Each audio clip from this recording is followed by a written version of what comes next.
because, as we know, there are known knowns. There are things we know we know. We also know there are known unknowns. That is to say, we know there's some things we do not know. But there are also unknown unknowns, the ones we don't know.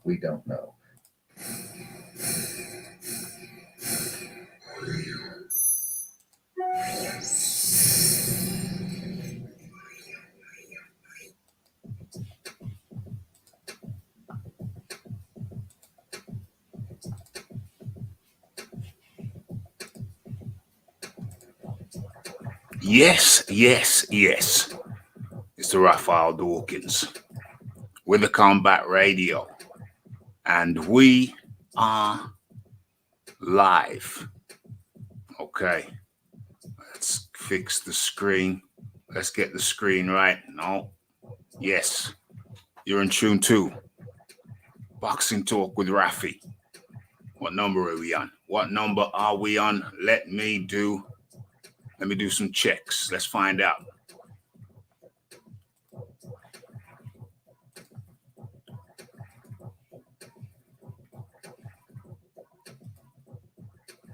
It's really easy to get.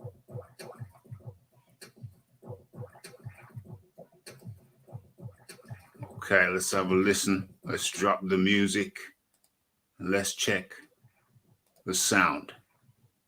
Where are we on? What number are we on? Let me do some checks. Let's find out.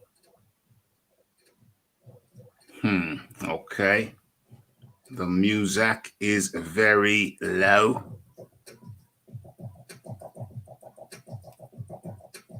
Going to alter that? Not really. Not really. How about the master volume? Okay. We'll go with that. Okay. Let's have a look. Let's have a look what's going on. Okay. So, what number are we on? 357. Boxing Talk with Raphie. 357. What have I got to do next? Hold on. Un momento. Mommy, slow your tempo. Let's copy that.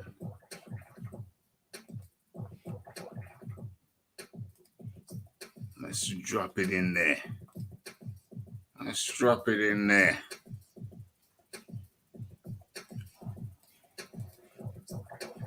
And let's share. Let's copy that.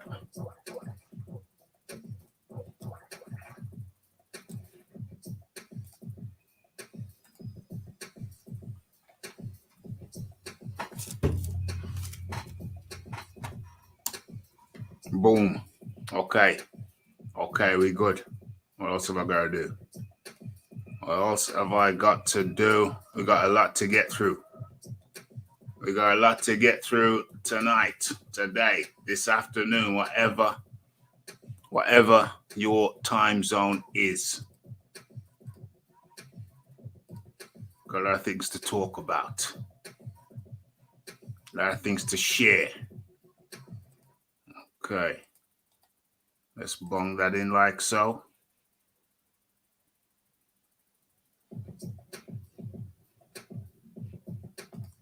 And post. Okay. Let's lodge that in there. And of course, we got to get this. We got to post this up on Twitter. Can't leave the people unsure. Not sure about whether there's a show or not. Of course, there's a show. We got to let them know. Okay. Boom.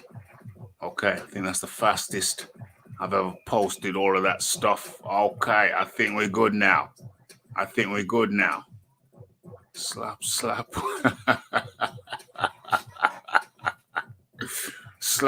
What we talking about? We're talking about the Will Smith. Yeah, we can talk about the Will Smith. We can talk about the slap at the Oscars a little bit later. You know what I'm saying? But first things first. Where are we? First things first. Okay. Hold on. Where did where did I have that exchange? Oh, okay. I remember where I had the exchange.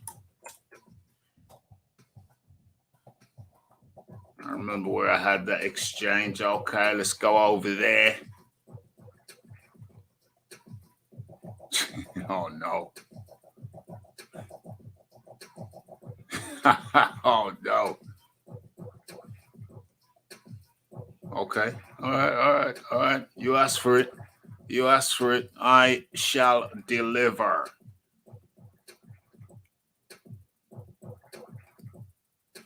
Okay. Okay. What happened there? What happened there? Something happened. All right.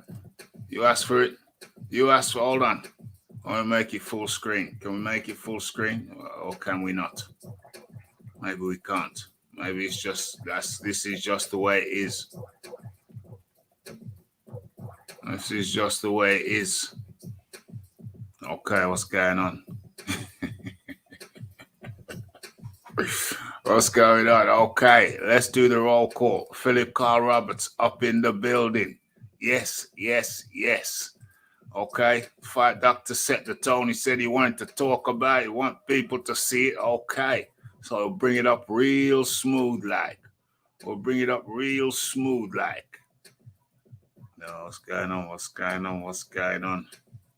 Fight Doctor up in the building. Slap.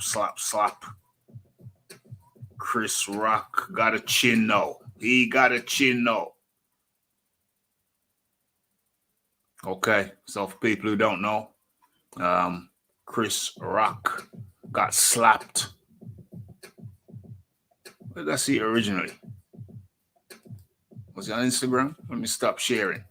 Chris Rock got slapped at the Oscars. We can talk about that a little bit more later. Or was it on Twitter? It was on Twitter. Because we got a lot to get through. But it's just... Where's the slap? All right, we'll have to get to the actual slap a little bit later. But hold on, it shouldn't be too hard to find. What the hell? Will Smith.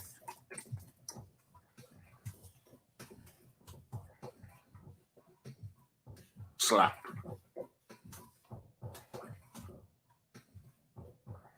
Will Smith slap. Okay, so show me then. What's gonna happen? Are you actually gonna show me? Oh, jeez. Oh Lord, here it is. Am I gonna get in trouble for sharing this? Am I gonna get in trouble for sharing?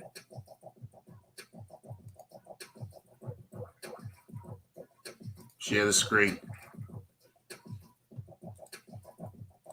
Will Smith slap. Okay. It's got trouble written all over it. Raphie don't want to get in trouble. We got to share this for a couple of seconds before we get into the boxing. Okay. Let's have a go. Jada? Let's cut the music just for a second. So Jada. I love you. I love you. What did you say, G.I. Jane? G.I. Jane 2, can't wait to see it. Uh-oh. G.I. Jane 2, can't wait to see it. Let me just stop sharing that and share the sound for a second. We gotta confuse the algorithm. Okay, so at that point, Will Smith is laughing.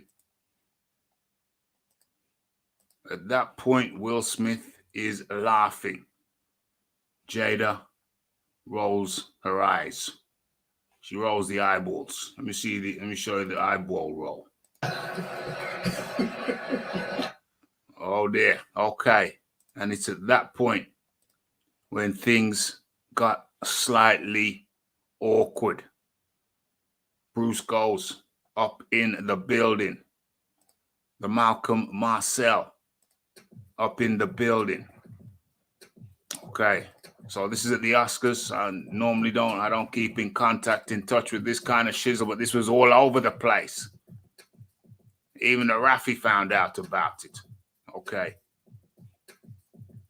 Let's cut the music. And let's just hope you can hear this okay. Let's carry on. Let's carry on. All right? Jane 2, can't wait to see it. G.I. Jane 2, can't wait to see it. All right? Jada rolls her eyes. Will Smith is laughing at that point. Everything's good. Everything's good. That was a nice one. Okay. I'm out here. Uh-oh. Uh-oh. This is where things take a turn for the worst. Let's have a look. Let's bring it up. Can you see that? Okay. This is at the Oscars. This is at the Oscars. This is Will Smith walking up staunchly. I don't know. Is this copywritten? This is scary, man. This is scary, boy. Oh. Wow. Okay. And that was the slap, ladies and gentlemen, for those who haven't seen it. Wow. Well, okay. And I'm going to stop sharing that now. Just give you a little bit of the audio. What? Where's the audio? What's wrong with the audio? Oh, the audio cut out. Will Smith. Oh. Oh, wow. Wow. Will Smith. Will Smith just slapped the out of me. And then Will Smith. That was okay. Will Smith said some words. Don't talk about my wife. And Chris Rock responded. That was greatest night in the history of television. Okay.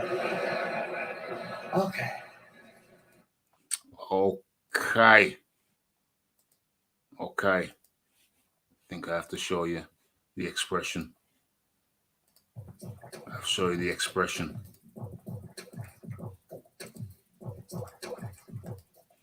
On Chris Rock's face.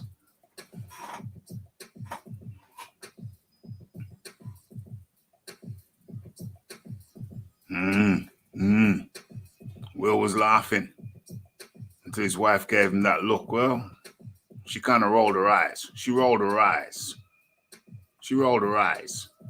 That sort of thing was bound to happen at one of these award ceremonies. There really is no filter or boundary to what the presenter says. Yeah, but did it warrant?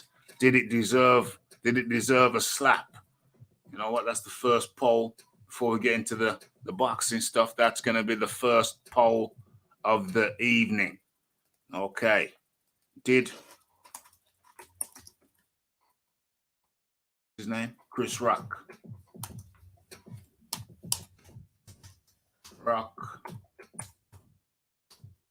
Deserve the slap.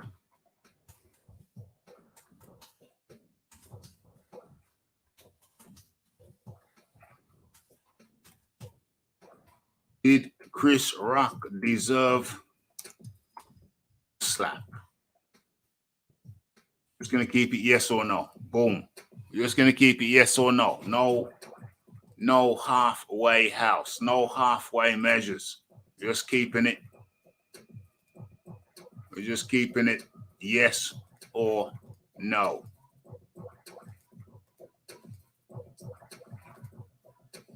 Okay. We're just going to keep it yes or no. Let's have a look. Okay. Get them votes coming in. Keep them votes coming in. Let's have a look. I'm sure Chris Rock will have a measured and very well tailored response at some point. Can't wait to see it. Did he deserve the slap though? Chris took that slap like a real OG. They deserve the slap, though. Malcolm Marcel, hell to the no. To the no, no, no. Chris next special about to be crazy, yo. Shizzle is gonna be crazy, yo. One sec. We're gonna move on to the boxing. Fear not, but we have to talk about the important topics of the day. Come on now. Oh yeah.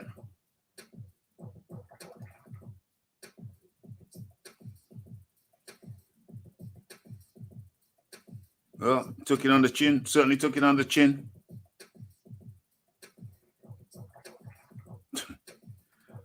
Rock did not deserve to be physically assaulted. Not hardly. No excuse for violence there. He going on tour soon. Okay. Talking about the Chris Rock and the slap at the Oscars. Damn, this cranberry juice has got little to no flavor. You know, you gotta look at them little micros. You gotta look at your micronutrients. So, okay. AOBZ up in the building. Malcolm Marcel. Fight Doctor, the Philip Carl Roberts. The Bruce goes. Okay, and more. All right, so I think we're coming out to that now. What's the time? We're 17. Damn, 17 minutes in. Damn, that's deep. Okay, so we're coming out to that now. The poll is up. Get your votes in. System 6, 8. Let's drop that down. Let's come out to that. Let's come out to that for the time being. Okay. Was that like the Raphie versus Giant Haystacks? Damn, that was yo. You know, the Giant Haystacks was a very large man. It packed a heavier shot than the Will Smith, although he did go into training. Will Smith did go into training when he played Ali. But no. But you know, Raphie was very fleet of foot, and got the body movement, got the parry, and got the peekaboo style. Raphie got the peekaboo style, showed him the peekaboo style, and you know, yeah. Okay, let's get into the shizzle. The poll is still open, but we got to get into the shiznix now. Turn it a little bit more serious, because there's some serious shizzle been going down. What's the title of this thing? Kambosos on tour. Let's share that with you. Let's share that with you as we go into the next topic.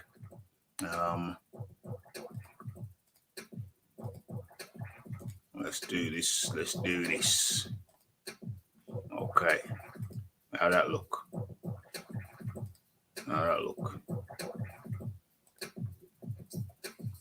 Okay. So let's get into it. Okay, so as a matter of fact, let me just cut the music for a second. Okay, so it's been a big weekend, lots of fights. We're going to look at the fights over the weekend, obviously. The Warrington versus Martinez, what do you call it? What's her name? Ebony Bridges versus, what's her name? Ebony Bridges versus, what's that lady's name? Maria Cecilia Roman. So we're going to be looking at that as well, of course. And then we're going to go stateside. We're going to be looking at Burchelt versus, Nakatani. And, of course, Tim Zhu versus, however you pronounce that name, Gashi. Yeah, I'm just going to call him Gashi. Okay. But I think the biggest news, perhaps, some of the biggest news, or one piece of the news, which is very big, very big, very big news, is the fact that Dazn, Haney, and let's stop sharing that and start sharing this. Dazn, Haney has sealed a deal to fight Kambosos in Melbourne, Australia on June the 5th. And it's a multi-dimensional story, because it is, in my view, quite controversial. There's a very controversial aspect to this deal. There's a couple of controversial aspects. Before I deep dive into it, let me just make sure that I have, oh, there it is. I've put the link in the chat. Okay. It is now pinned. Okay. So let me continue. So there's a couple of controversial, at least a couple of controversial aspects to this deal. Now, we found out last week that Demetrius Andrade's contract will expire after his next fight. And it looks like he's leaving. He's out of the zone. They won't be renewing. I think Eddie Hearn is quoted as saying that they couldn't get the fights for him they wanted to get for him. And so ultimately, I think they're saying, yeah, we can't do it. We can't do anything with Andrade anymore. We can't get the fights for him. So boom, that's that. So Andrade is out. So that's one person out of the zone. Now, this deal with Haney, this deal that Haney signed, I'm going to get through the article in a second, but this deal that Haney signed means that he's now effectively signed with Top Rank. A few interesting aspects to this deal. One being that Kambosos, there is a rematch clause. There is a rematch clause. So, okay, you can say, okay, there's a rematch clause, fine. But the interesting thing, I don't know, can you see this thing pop up on my screen? But the interesting thing about the rematch clause is that contractually, the rematch clause is also in Australia. So, to be clear, if Devin Haney beats Kambosos, then he is contractually obliged to rematch him. That's fine. But rematch him in Kambosos' country.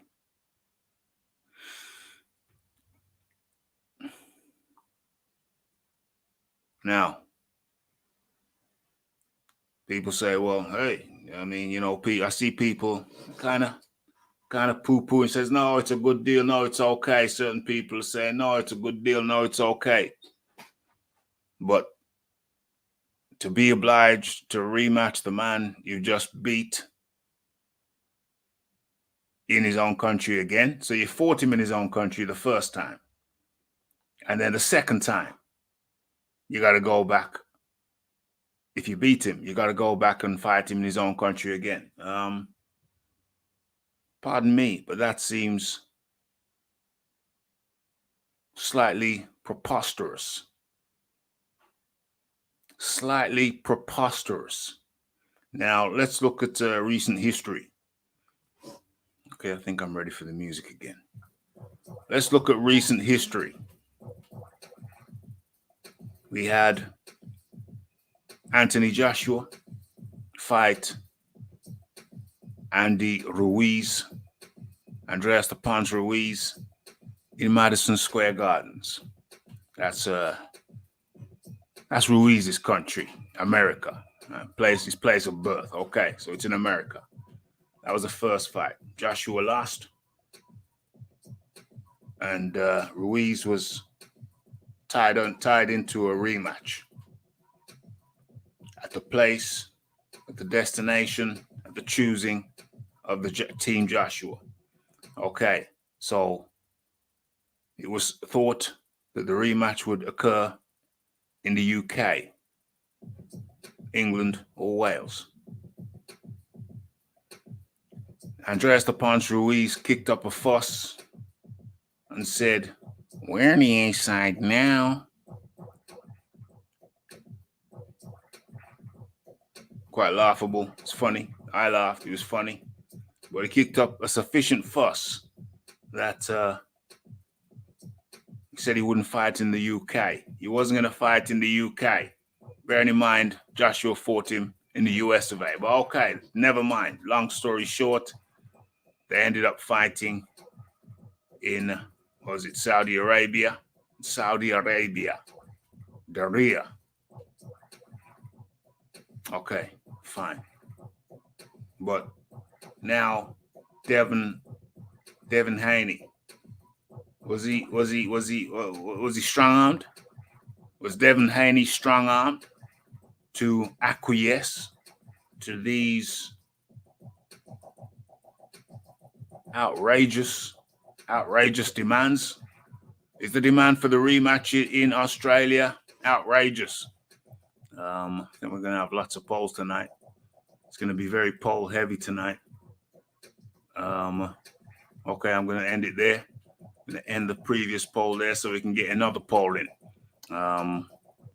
Okay, and the first poll was, did Chris Rock deserve the slap?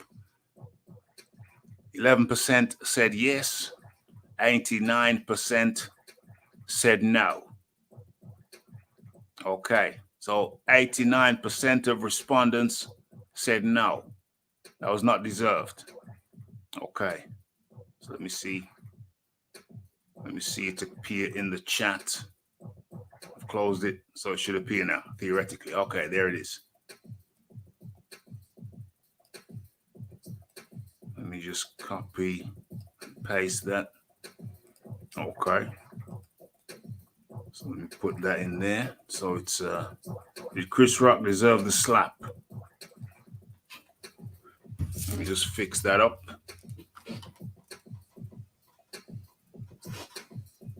Deserve the slap. Oh, shizzle. I meant to arrange it properly, but I just pressed send, so it's in there now. Okay. Did Chris Rock deserve the slap? There you have it. No. 88%. Yes. 11%. Poll complete. Okay. Excellent. So let's get the next one in straight away as we discuss this thing.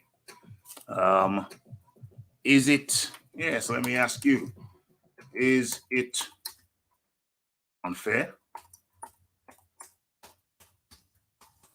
that the rematch, first of all, on FA, what the hell did I just write there? Unfair. The rematch, first of all, I don't think there's a rematch if,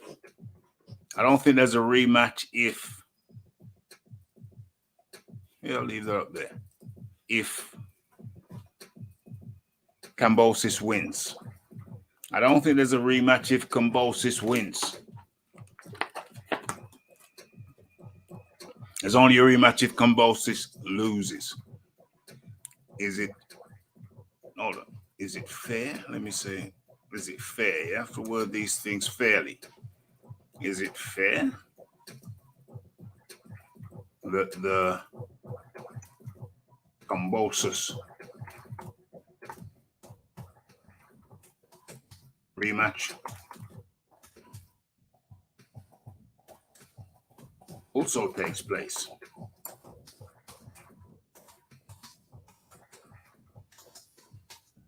in Australia? Okay, question mark. Kambosos, yes, No. Is it fair?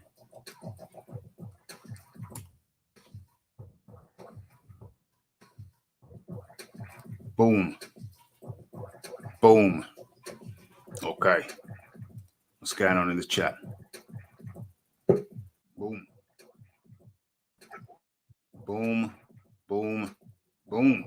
And in comes the man like the Iron Kong, our man in the Caribbean. Iron Kong, how do you do? 5:33 p.m. here in the Eastern Caribbean, the island of St. Kitts, in the Federation of St. Kitts and Nevis. I'm okay, Raphie. How you doing, man? Well, it's been a great day over here. The sun's been out. The sun's been shining. The sun's been shining all weekend. So having some lovely weather. Not to say it was hot, but it was just nice. The sun was shining. It was kind of mild. It was a beautiful day. Beautiful, beautiful day. I enjoyed it. You know, of course, you're going to get some niggles.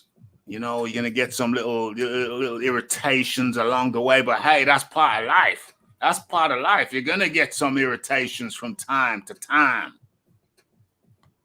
Agree with you, Raphie. Agree with you, man. Agree with you. What's up? What's on the menu today in Dawkins Towers? Well, we just looked at, I think you're aware of the slap that's been heard around the world, I take it? Yeah. So we had a poll. We looked at that. We reviewed the footage. We had a poll. Did Chris Rock deserve the slap? And the overwhelming majority of people, 88%, said hell to the no, no. And I have a theory on that, you know. I think that Will Smith was emasculated, ultimately, effectively emasculated, when his good lady, well, they went on some red carpet. I don't know what it's called, red velvet, red carpet. I don't know, red panty night. I don't know. I don't watch TV, so I don't know what the hell went on. I just saw a clip where she said that Jada Pinkett Smith said that she had an entanglement. She had an entanglement with some other guy. And Will Smith, you know, it reminded me of when Barbara Walters was interviewing Mike Tyson. And Robin Givens was sitting there on the couch, and she was just slating the guy. And Mike was there sitting like kind of docile, you know, when you have a bulldog, but you're kind of, I don't know, he's stupefied. And yeah, it reminded me of that. And Mike was just sitting there looking all stupefied. and they were just ripping him a new one. And he was just sitting there on the couch, looking like a damn fool. Made him look like a fool. Yeah. And this red carpet thing, red velvet, red panty night, whatever it was, the show that was on when Jada Pinkett Smith said that she had a little entanglement. Yeah. Entanglement, and I don't think Will Smith recovered. He looked like a forlorn figure, forlorn, and I don't think Will Smith recovered. And I think on the night, this is my take on it, my hypothesis. I wasn't there, but you know, the Raphie got a little bit of insights, got some intuition, and I feel that this was Will Smith's way of saying, right, that slap was basically to everybody on the internet. Everybody on Instagram, Facebook, Twitter, who mocked him, who ridiculed him, even silently, because, you know, we all said, oh boy, man's been emasculated. He even looked like a boy. You know, turn back the clock. It was like Benjamin Button. He just looked like a little boy sitting there on the sofa. And I think that slap there was to everybody who he feels made him feel bad, made him feel small, made him feel emasculated. How come that slap wasn't for Chris Rock? That was for everybody who mocked him, plus the guy, his woman, his lady, call her what you will, got in the entanglement with. That's my hypothesis, the Iron Kong. Yeah, I would have to agree with you. I was gonna say the same thing, that slap was not for Chris, really. That was for everything. This woman basically destroyed this man. It was a red tabletop. And she has an ongoing obsession with Tupac Shakur. Oh Lord. Her daughter, her and Will's daughter, Willow, Yeah. writing letters to Tupac Shakur, a man she never met, talking about she wish she met him and all this other dumb stuff, real intimate stuff. So she has an obsession. Her daughter has an obsession with this man that she used to date years ago, who she admitted she had to stop Tupac from beating up Will way back then. Right? This is all his wife just destroying this man in the media. Destroying this man. Years upon years of destroying this man, emasculating him, turning him into basically a eunuch. You know what I'm saying? So it goes on, she talks about I think she made some comments sometimes, she's not really emotionally there in the marriage and all this stuff. Right? This is all a red table talk. Right? Oh Lord. It goes on and she has this entanglement with this August Alsina guy. Who is the August Alsina guy? Some young boy who's actually the friend of their children. Oh Lord. This lady groomed this dude since he came there and had sex with him in the people's house. Oh, hold on. In Will's house. Where else she gonna be? So August Alsina was brought there as the children's friend, I think. Y'all need to look it up. And she stayed there and sex up this little boy. You know what I'm saying? And then laugh about it. Like, yeah, I had an entanglement. All this stuff, bro. This lady destroyed this man. She's still in love with a dead rapper. Dead man. You understand? She's in love Will's daughter, has an obsession with this dead rapper. Oh my gosh. She emasculated this man for years. Years. Oh Lord.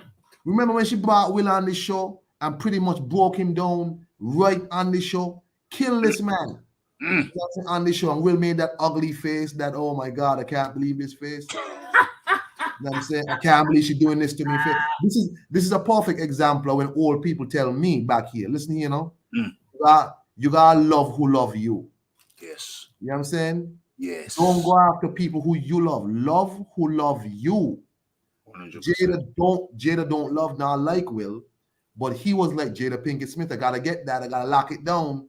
You know what I'm saying? So he went after this lady, and she was like, Will Smith, he's successful. He got money. He got whatever. But she don't really like him. She don't love this dude, right? So the whole August thing happened. And then Chris Rock is making jokes. People are like, oh, no, it's because he made jokes about her hair. And she has alopecia. Let me tell you something, man. People get joked on all day, every day. And nobody asks the problem. People make jokes, okay? If you are bald, men go bald all the time. Raphie, Every day. You think somebody would make fun of what? You're a tall black man with some freckles. A comedian might make a joke about that. Yeah. You're a tall black man. It stands out. Yeah. It stands out. I mean, what? You know what I'm saying? It does. Will Smith slapped this dude because he's angry on the inside. He's boiling up and he couldn't take it no more. And instead of addressing this man in the back, you know what I'm saying? In the back, where y'all could have had a real dealing. Yeah. You want to make a public throw a tantrum and go hit this man on the stage and then start crying to Denzel Washington and Tyler Perry and say, your bottom lip trembling. This dude is soft. Tell him I said that. He's soft. He's a sucker. I don't care about none of that. Make fun because he got alopecia. I saw Ugas, your Denny Ugas. Oh, if anybody makes fun of me because I don't have any eyebrows and I have alopecia, I'm a fight them. Let me tell you something, Ugas. You ain't gonna fight everybody because trust me, other people got something waiting for you too. Let me tell you something. You look like an 8-ball. Yeah. I'm a fat, light-skinned black man who's balding. You don't think people gonna make fun of me? You know what I'm saying? let me tell you something. Will Smith is soft. I don't want to hear nothing about that. You didn't slap Chris Rock for that joke. You slapped Chris Rock for the years of emasculation and the embarrassment that your wife put you under. You need to deal with that yourself, bro. Not take it out on people over some dumb shit. Nobody want to hear that. Yeah. That's wow. That's the breakdown. Hold on. See there? Malcolm Marcel even said the dude made a song called Entanglement. So the dude made a whole song called Entanglement on Will Smith. Imagine that. Why he didn't have that energy for this dude who made him a cuckold? Oh. Get out of here, man. You know. Okay, maybe story time. Maybe. He also hold on. He also got a son who likes to wear dresses. Well, his son is with what's his name? Another male. Exactly. So all of that is inside of Will, and he can't deal with that. Go ahead, Raphie. Sorry. Wish. It's a lot. It's deeper than I realize. It's deeper. I don't watch this red table, red carpet, red whatever. I don't watch TV. Everybody knows that. But I caught that clip. Sometimes things transcend and they cross over. So I caught that little clip where she was sticking it to him, trying to kill the man, trying to non-chemically castration of the mind. You know what I'm saying? But listen, we're all experienced here. Oh, let me drop the music because Raphie is in contemplative, he's in thought mode today. So I have to drop the music every now and then. You know, we've all been in situations where there was perhaps a woman who wished to not even emasculate you as such, but wasn't enhancing you. It was not enhancing you. I remember, I don't even know if I should tell this story. It's a personal story. And some people say, "Oh, Raphie, you was wrong to do that." But let me see if I can do the story justice.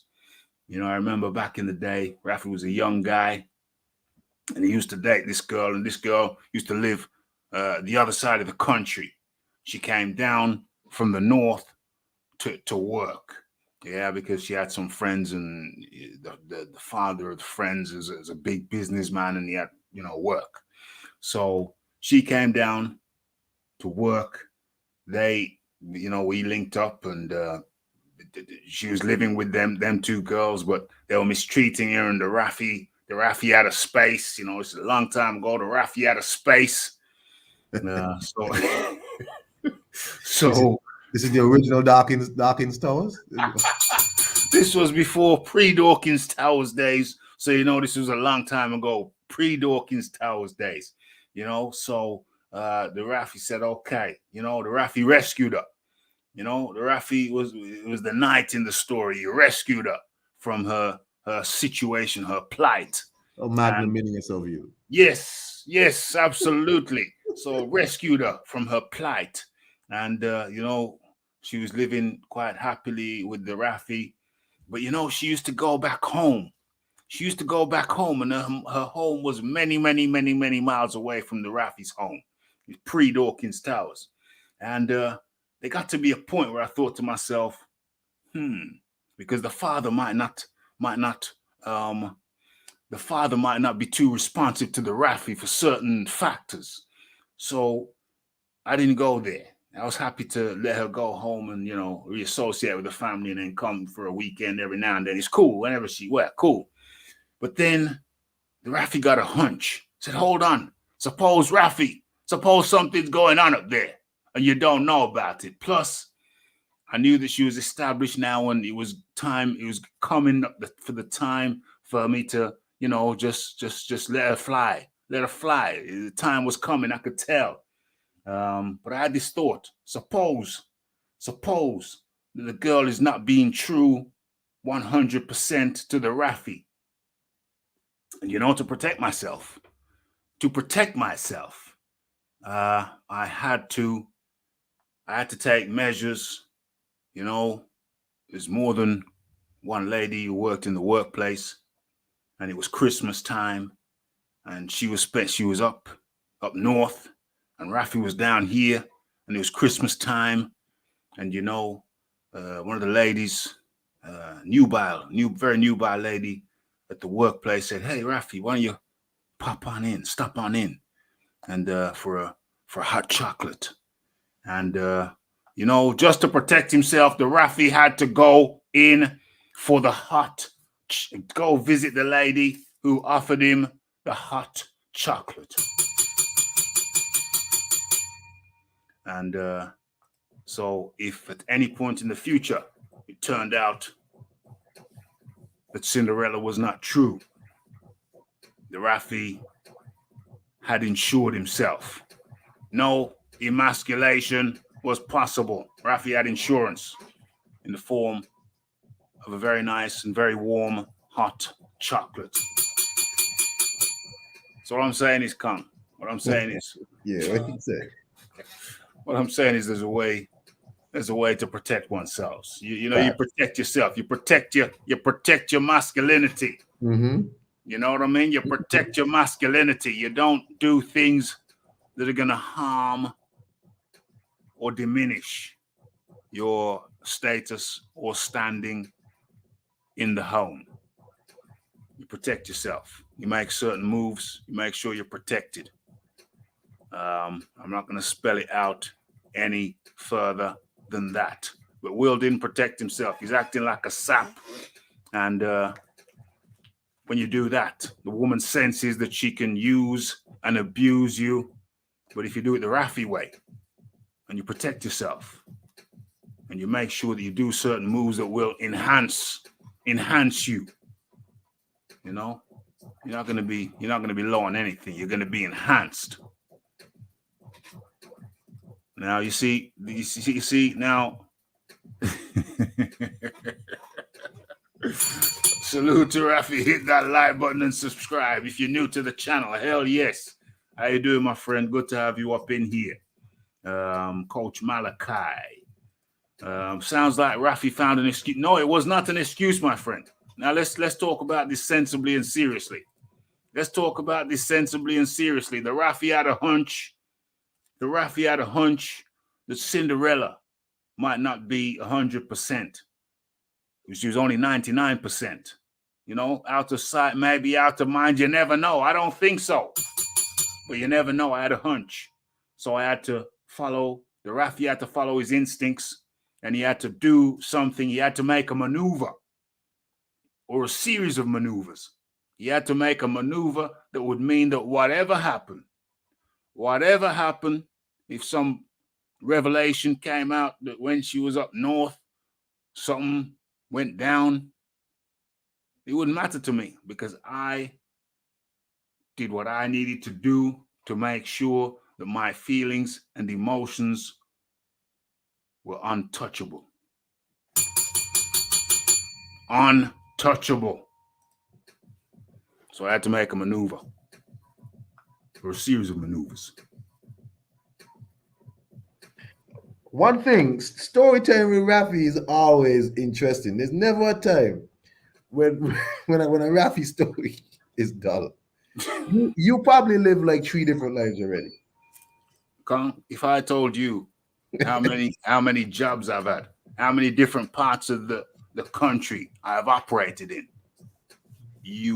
I think most people would find it that question is Raphie being honest, but I'm being 100% honest. Just like with the giant haystack story, he's 100% honest. It's crazy. But was it that you were a restless guy, or you were a guy who just like experiencing new place, or just how it turned out? Well, it's just the how I was working, where I was working. It meant that I was traveling. I was like a traveling salesman. I was up and down the country. I was living in one part, working in another part. Then I'd move to that part because it was easier than traveling. Sometimes I had 100-mile commute. So when you have 100, I'm talking each way. When you have 100-mile commute or 80-mile commute, then you say, you know what, forget it. I'm going to live there. And so you commute into a place, then you end up meeting a lady, then you end up living up there. You know what I'm saying? So I've lived in a lot of places because, the charity and the warmth and the kindness of woman. Yeah. You know what I'm saying? So you know, there's a lot. There's a lot to it. There's a lot to it. I think everybody's going to enjoy the book. Everybody's going to enjoy the book. Sometimes Lisa Bell's up in the building. Sometimes we fall short as humans. That was obviously the boiling point. Yeah. You know, sometimes we reach boiling point. But you got to protect yourself. You got to protect yourself. Protect your emotions. You got to protect yourself. And, you know, the Raphie protected himself the best way he knows. The Raphie protected himself the best way he knows how. You know what I'm saying? And to this day, I'm protected. I know what to do to be protected. Yeah, man, that's crazy. It's crazy, Lisa. It's crazy. I'm sure Chris Rock wished that he were untouchable. Well, it's Will Smith that should have protected himself, but he didn't. He let his heart rule his head, and that's crazy. He let his heart rule his head, and as a man, you cannot do that. That's right. You can't do that. Where the Raphie lays his hat, that's his home. Well, yo, I mean, it's true. It really is. I'm just telling you how it was, my friend. I'm just telling you how it was back in the day for Raphie. You know what I'm saying? And, you know, there's still the address book. Anyway, let's not go into that. Okay, so we're going to have to talk boxing now. We're going to have to talk some boxing. And I have a poll up. Let me have a look at the poll. Okay, 21 minutes ago seems like an age ago. Okay, is it fair that the Kambosos rematch also takes place in Australia? I know we haven't talked about this. You and I haven't talked about this, Kong. But there's a few issues that I have with this. I've got a title for the book. Adventures of a Bounder. Oh Lord. Well, you see, the thing, Raphie was never really a bounder, because a bounder takes money. A bounder takes money off ladies, but the Raphie met these ladies while he was working in their area.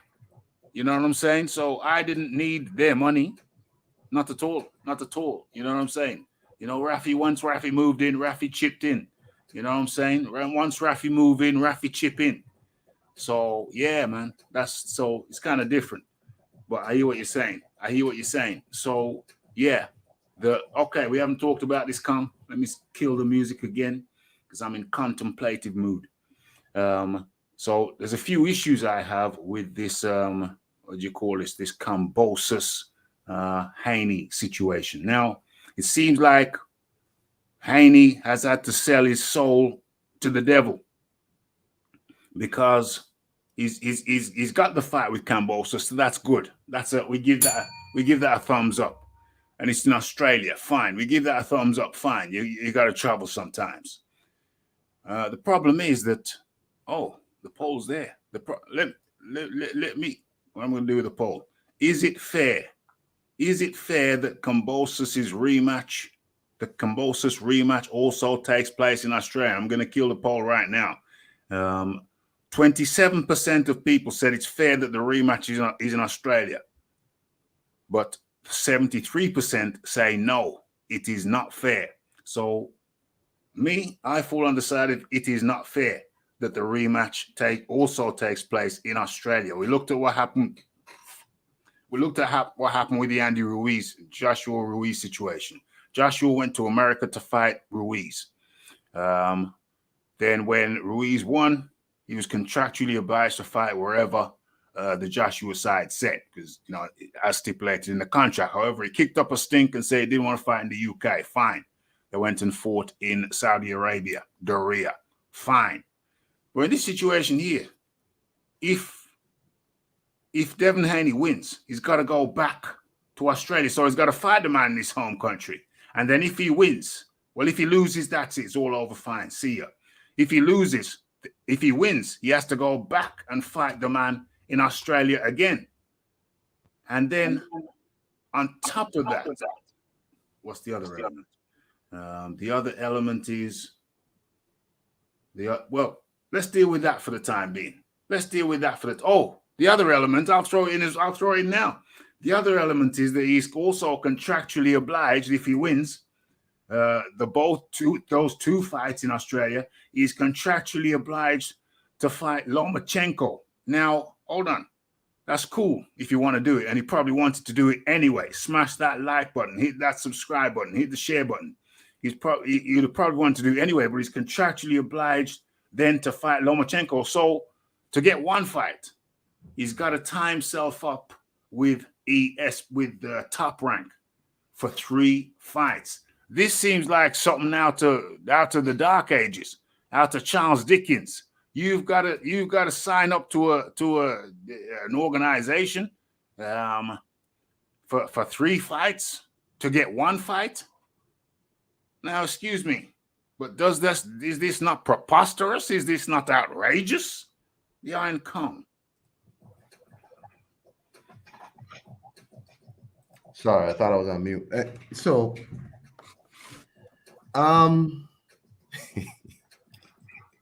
It's just kind of awful, right? That he has to sign with 2 people that he didn't sign with before. When Devin Haney was available to be signed or to be partnered with, neither Lou DiBella or Bob Arum bothered to get into the Devin Haney and Devin Haney Promotions business. Eddie Hearn did. Eddie Hearn did his little partnership with Devin Haney Promotions and worked with Devin Haney. His most well-known fights were with Hearn and Dazn. Now you have these 2 people, Lou DiBella and Bob Arum, trying to lock down a man who Bob Arum called, tried to sabotage by going with the franchise title. Remember, this whole thing was started by Bob Arum and Lomachenko. Shout out to Abs today who reminded me of that. This was started by Bob Arum and Lomachenko, this whole franchise thing, and in the lightweight division. They're the one who tainted this division. And now they're the ones now who want Devin Haney to lock up with Top Rank. Why is he being forced to fight? I mean, look, I don't have an issue with 2 fights. Yeah, you want to do it. But the thing is, George Kambosos, I think they're only doing this because they're seeing Devin Haney as a guy who's desperate and who really wants to be called undisputed. If this was another person like, say, Gervonta Davis, they would have never tried this. They would have never tried, but they feel like they have Devin Haney in a bad situation and he's desperate and he really wants to be undisputed. So they're going to force him to fight both fights in Australia and fight a 3rd fight with Top Rank. Why? What does the 3rd fight have to do with George Kambosos? Why is Lou DiBella conspiring with Bob Arum to lock up Devin Haney for a Lomachenko fight? It's ridiculous, right? It's ridiculous. But this is the corruption that's in boxing. That's not going to go away. And, it is what it is. It's really unfortunate. Mind you, Devin Haney's not good enough to fight as a mandatory, but no, he's good enough to lock up in case he wins. It's just kind of unfortunate, but it is what it is, man. It's really unfortunate. And in comes, I agree with you. And in comes the man actually, let him introduce himself. Fight Doctor's in the house on Rick James status as always. How you doing, Fight Doctor? I'm doing well. Good afternoon, evening, gentlemen. How you doing? Good evening. Peace. Good evening to you. What's the weather like over there in Chirac? It is currently 29 degrees, sunny but cold, as it often is here in Chicago. Sunny but cold. You got a river. You got a river separating you from Canada. What is that? Lake Michigan or something? No.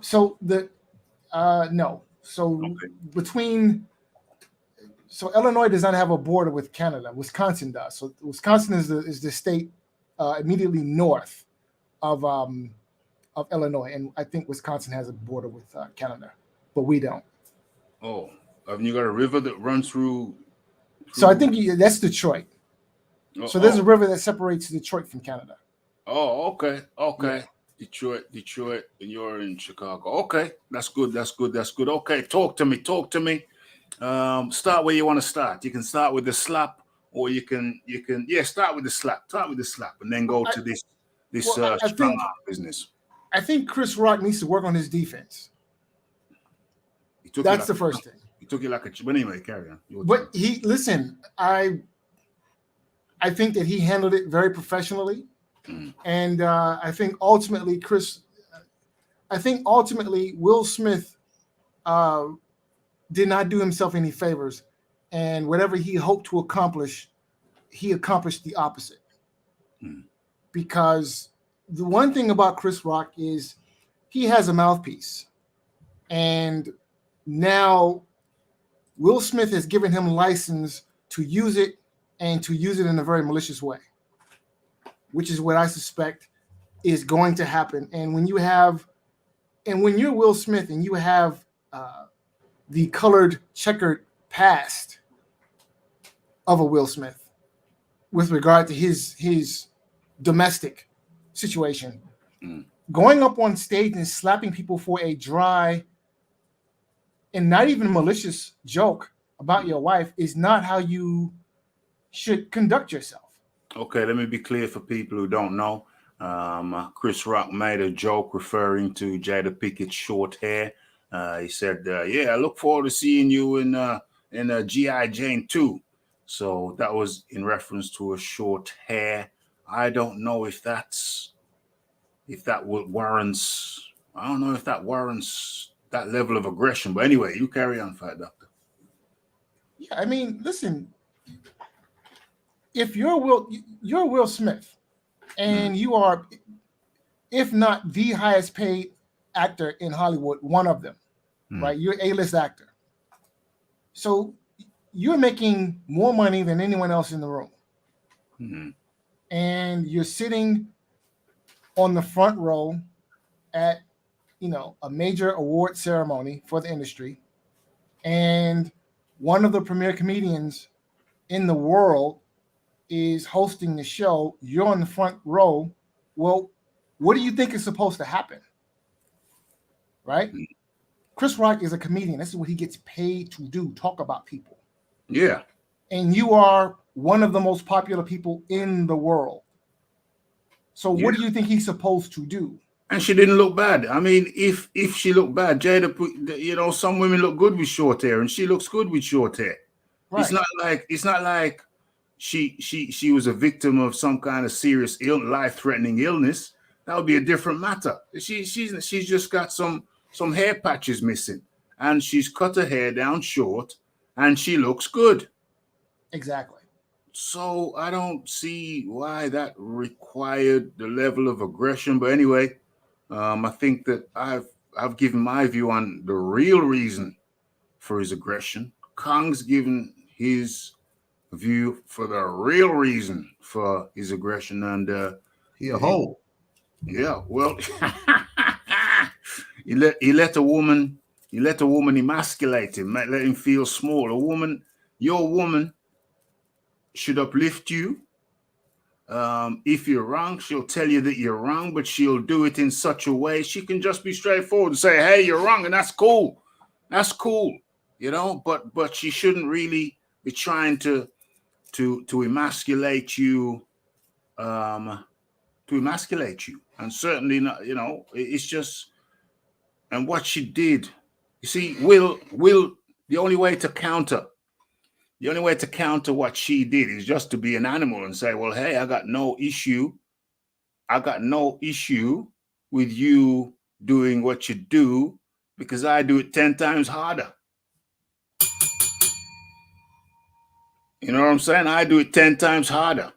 So it ain't no problem. You know what I'm saying?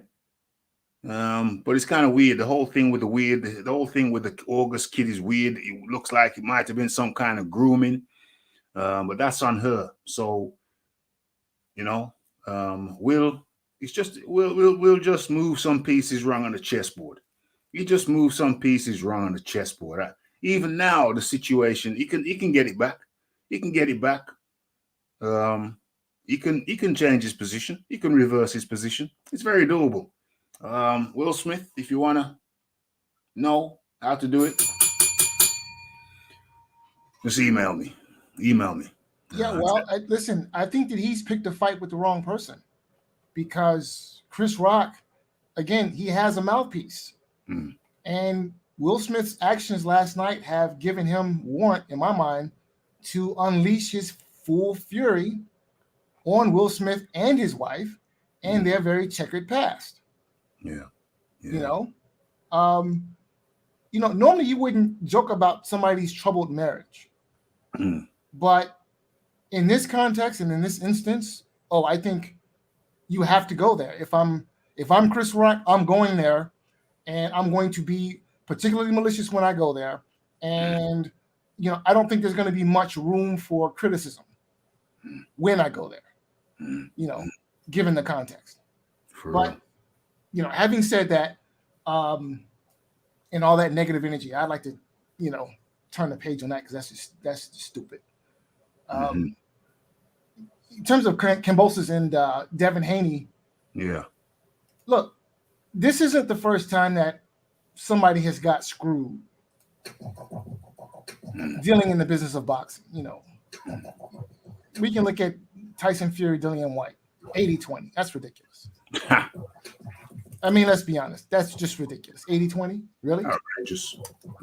I mean, yeah, if Dillian White were some no-name, no-hoper, Eurobum, who didn't have who basically just lucked into a mandatory or had the right political connections, but didn't have the resume to warrant his title shot, then okay. Yeah, 80-20. Yeah, I can see that. Yeah. But a fighter of his standing, interim champion, right, being made to essentially bend over and take this opportunity without any Vaseline. This is ridiculous. And this is a similar situation going on with Devin Haney. Unfortunately, a fighter of his standing, this type of deal is not warranted. Three fights, not even two. 3 fights. They've tied him in to 3 fights. They've tied him into the first fight in Australia. They say he's got to fight in Australia the second. If he beats Kambosos, he's got to go back down to Australia to fight him a second time. And then, if he's successful in that second fight, they've still got him tied in to fight on their network to fight Lomachenko. That doesn't seem legal. That seems like that almost seems like it would be illegal in any other trade.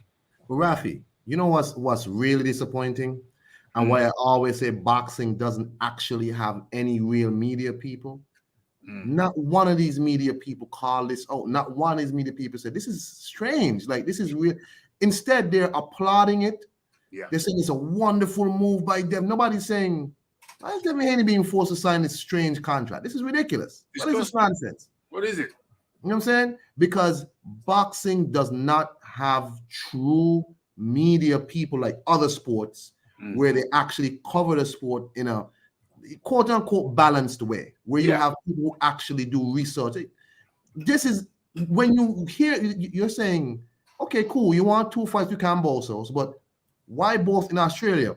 A, we don't know if Kambosos is actually a draw in Australia. He's never fought no big fights in Australia before. Yeah. B, we don't know if this fight's gonna do well anywhere. We have no idea. Yeah. C, why is the Lomachenko fight locked into this contract? You know what I'm saying? Yes. I mean, that should be a fight that you have to negotiate after. But Bob Arum don't want to negotiate with Devin on a fair basis if he's undisputed. Because if he's undisputed after Kambosos and you let him go, now you have to renegotiate with Lomachenko and go wherever he is, which might be back to Matchroom. Yeah. He might have been. Or he might just be a free agent and you have to pay him what he asks for. Bob Arum don't want that, so they've already locked him into a price, maybe. In football, soccer, to the Americans. I've talked about this before years ago on this show. There was issues with transfers. One player would be locked into a team He couldn't move, and even if the team weren't playing him, he still couldn't move. The teams were king, and the player was a mere pawn in the game. But then came the Bosman ruling. And the Bosman ruling meant that the player had a bigger say in where he went. And if he was being held in a contract, the contract was coming into an end, the teams often would have options to roll it over, and they could roll it over infinitely, ad infinitum. But with the Bosman ruling, and I'm not going to bring it up, I've done it before in a previous show years ago. But with the Bosman ruling meant that players had a bigger say when the contract was over. They could negotiate, their agents could negotiate, and it freed up the game. Once the Bosman ruling came in, and they couldn't hold players hostage when their contracts were about to expire. They could start looking further afield. Previous to that, the team would have options on them and say, no, we want to keep you even though we're not playing. You know, the Bosman ruling came in and wiped all of that out, made the thing a lot fairer. This thing here, strong-arming a guy into a 3-fight contract just to get one fight. Eddie Hearn didn't say to Ruiz, hey, you're going to have to fight on Dazn for 3 cards. No, he didn't. He said there's a rematch clause, so if you win, you get to fight Joshua again. And that's that. Rematch clause, fine. Rematch clause, once you win in that man's country, going back to that man's country, that's bizarre enough. That's bizarre enough. But then to say you gotta fight on our network for 3 fights just because you want to fight this one guy, seems totally unholy, ridiculous. Who, by the way, is not a top-ranked fighter. Yeah. George Kambosos is not a top-ranked fighter. Yeah, because he's with Lou DiBella, isn't he? He's with Lou DiBella. So this whole conspiracy, yeah, is really it's really awful. But anyway, hey, Raphie, I gotta hit the road, my butt. I'm gonna be listening. Fight Doctor, peace to you, bro. Hey, I didn't see you subscribe yet to my other channel, Fight Doctor, SKNRBG on YouTube. Go there, Raphie, YouTube, subscribe. Wait, SK, what is it? SK? SKNRBG. Saying it's a name is red, black, and green. SKNRBG. Type that into YouTube. That's me. Hit me up, bro. GB. Okay, you got it. Hey, peace out, man.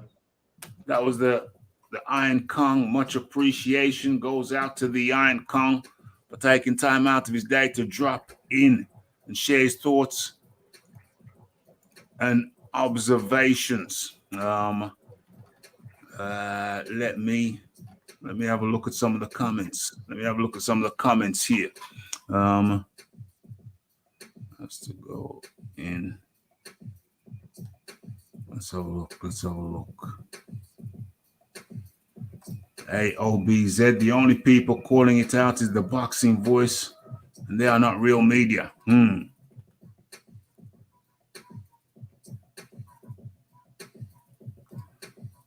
fact is, George has all the cards, and if Devin wants his shot at the big time, he had to make a concession for the first time in his... No, it's a number of concessions.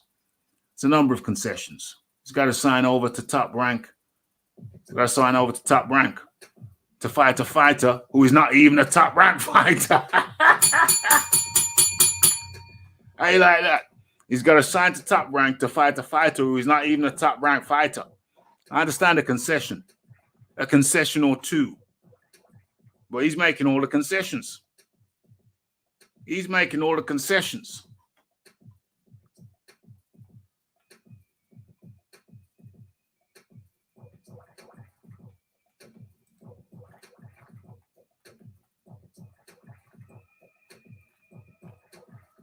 He's making all the concessions. Let's have a look.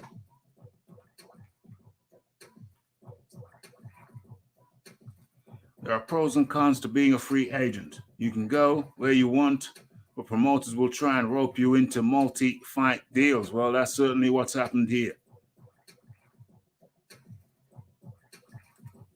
Well, he had to fight the first fight. That was on Dazn, and he had to fight the rematch on Dazn. Yes, naturally. but it didn't time into a third fight for anything.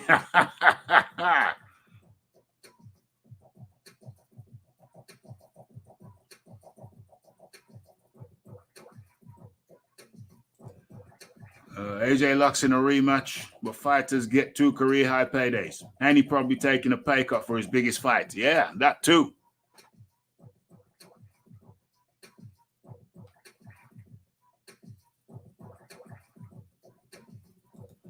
Awful. Yeah, awful. He got the fight made. Yeah, he got the fight made. He got the fight made. You're not going to complain, no. Me, as a DAZN, as a DAZN customer, it's not good for me. It's not good for me, Devin Haney fighting over on ESPN. And I'm sure it's not financially all that good for him either. You know what I'm saying? So is it strong arm tactics? I think it is. I think it is strong arm tactics. Plus, oh, Cal L up in the building.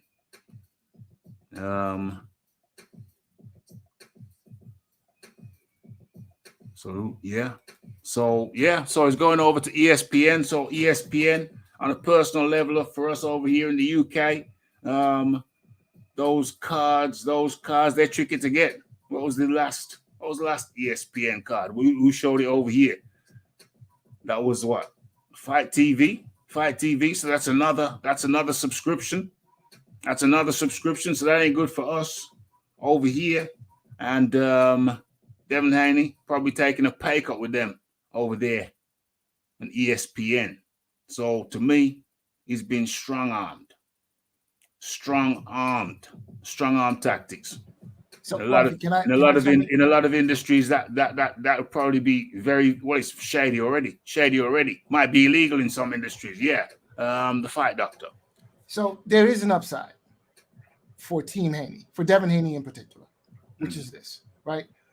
In my view, boxing is about making the necessary sacrifices in order to make things happen. Now, think of Joe Louis, right? Yeah. Who's regarded as one of the greatest heavyweights of all time, if not the greatest heavyweight of all time. Mm-hmm. And what would have happened had Joe Louis not signed that contract to fight James Braddock? Mm-hmm. And the contract he signed to fight James Braddock essentially guaranteed Braddock 10% of Joe Louis's earnings for the rest of Joe Louis's career. Yeah. Period. Yeah. Now that's unreasonable. That's disgusting. But had Joe Louis not made that sacrifice, we may not have got Joe Louis and the history that he made and what he became and who he was. That may not have happened had Joe Louis not made that sacrifice.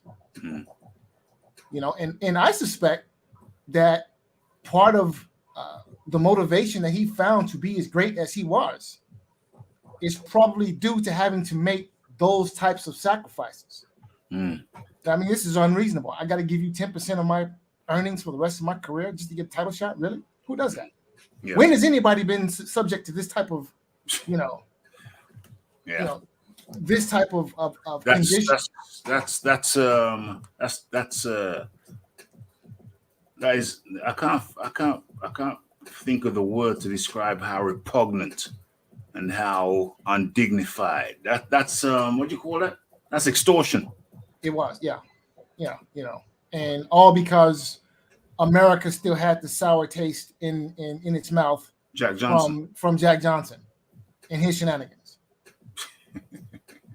Well, his behavior, which they deemed as shenanigans. Yeah, and 20 years later, they want to blame Joe Louis. Yeah, that's right. And make him pay for something he had nothing to do with. Yeah, they wanted a humble champion. They wanted a humble. Oh, you got to be humble. We don't want you to be like Jack Johnson. We want a humble champion. And even it's funny because even as a kid, when I used to watch Joe Louis, because he was in films and whatnot, and he was in newsreels and whatnot, and even as a child, I don't know how I knew it was Joe Louis and who Joe Louis was, but somehow, even as a young child, I knew who Joe Louis was. I mean, he probably Yeah, he was still alive, I think, for a long time. But he used to be in films, and I used to know who he was. I knew who he was. I knew he was a great heavyweight boxer. I knew he beat Max Schmeling. Somehow I knew all of that stuff. I don't know how. I really don't. But I guess I paid attention to newsreels and sports, particularly boxing. But even as a child, something used to make me feel uncomfortable about Joe Louis. His extreme humility used to make me feel uncomfortable. I used to think, hold on a second, you was the world champ. You should be, you shouldn't be so. Why are you bent over? Why are you almost hunched over? What's going on? It used to make me feel uncomfortable. Yeah. And, so that was the Jack Johnson effect. Yeah. That's what was going on. Joe Louis went out of his way to distance himself from Jack Johnson, and I suspect it was through no choice of his, but he, in order for him to I told him it was part of the condition. He had to humble up himself and be humble, and he was like, I couldn't even, I didn't know this as a child, but what I did know is that I didn't like the energy, the overly humble. No, you're a world champ. Hold your head up, shoulders back, chest pushed out. But I didn't know any of that stuff. I just knew that the energy was wrong to me. Just as a child, I knew the energy was wrong. It's later years when I found out that, it was in his contract because of Jack Johnson, that it was almost contractual that he had to be all excessively humble. And it's weird as a child. I figured it out. I thought, no, something ain't right. The energy ain't right. I realized that they forced him to be that way. They told him, yo, you got to be like this. You got to be like that. Bow down. No, horrible. Horrible. Utterly horrible. But you know what? Those unreasonable conditions produced the greatest ever. Yeah, he's one of the greatest, no doubt. He's one of the greatest, no doubt. No doubt. So, so this is the upside. In my mind, this is the upside for Devin Haney, is that, okay, you're being subject to these unreasonable conditions, but this can serve your purpose by providing you the motivation necessary to go and turn the apple cart upside down. Yeah. And undo their machinations against you. Yes. Right? Because their plots and they're planning your downfall and your destruction. And your job now is to stay focused. Stay focused. Yeah. On the job in hand. Don't be distracted, and use their negative energy as motivation to go and do your job. Yes. Yeah. They've got him wrapped up. I mean, it don't seem legal, but they got him wrapped up, tied up. I ain't seen nothing like this for many a year. Tied into a 3-fight deal. With the promoters who are not the promoter of the fighter you're about to fight. This is some crazy shizzle, man. This is thoroughly crazy. It's outrageous, but hey, like you say,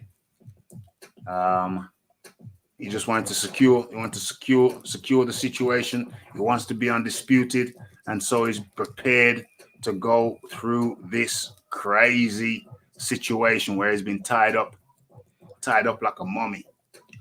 Some old slave contract. Thought we'd seen the end of him. Got tied in for 3 fights. This is some archaic bullish to my. Anyway, let's read a few. And it don't help that it comes on the back of Frank Warren's antics regarding Dillian White. It don't help that it comes on the back of that shiznix. Seems like Frank Warren and Bob Arum, they're really putting in some work. They are really putting in some work. So let's have a read a few of these comments before we move on with the show. Okay. Concession is taking a rematch clause or submitting to being the B-side. But this is absolutely redonkulous. says OBZ. Philip Carl Roberts, to be fair, Haney is showing that he does not care about the concessions. Those are the guys he wants to fight. Well, we don't know. We don't know if he cares about the concessions. I would imagine that he cares about probably taking less money. I would imagine that he does care about the concessions, but he's doing it anyway. He's doing it anyway. And for that, yes, he has to be commended. But yeah, this ain't good. This ain't good. Almost like a restriction of trade. Seems like it should be illegal. Bob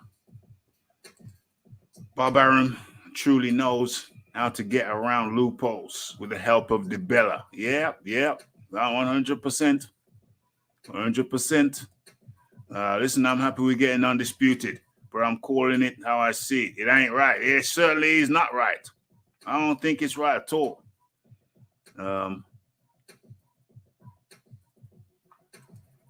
I should get the top ranked fights on Sky Sports. Are they on Sky Sports now? There was some deal talking about it should be on Sky Sports now.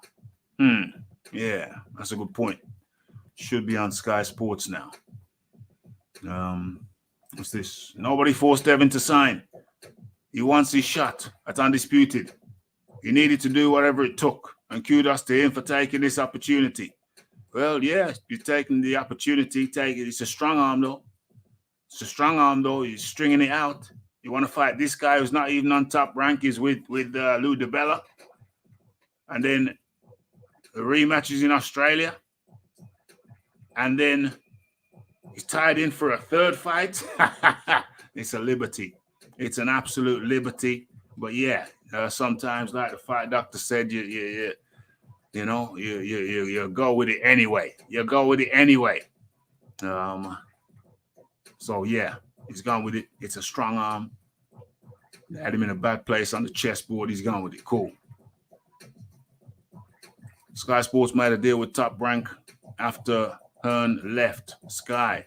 Some fights have been on Fight TV though. Yeah, that's what I'm thinking. See the Sky, that's fine. But then it's on Fight TV, you have to pay extra. You're already paying for Sky, you're paying for DAZN, now you're paying for Fight TV, now you're paying, more expense. I don't think Bill dropped the ball. He doesn't have the machine behind him. Good point, Lisa. Good point.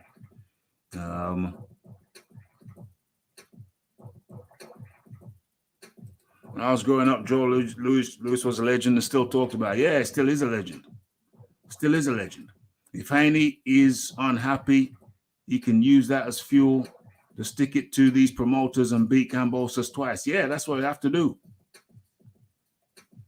If not, stop bitching. The contract is signed. He ain't bitching.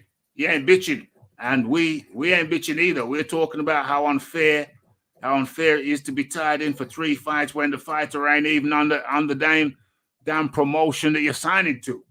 And that ain't bitching. That's discussing. That's discussing a situation that is worthy of discussion. You know what I mean?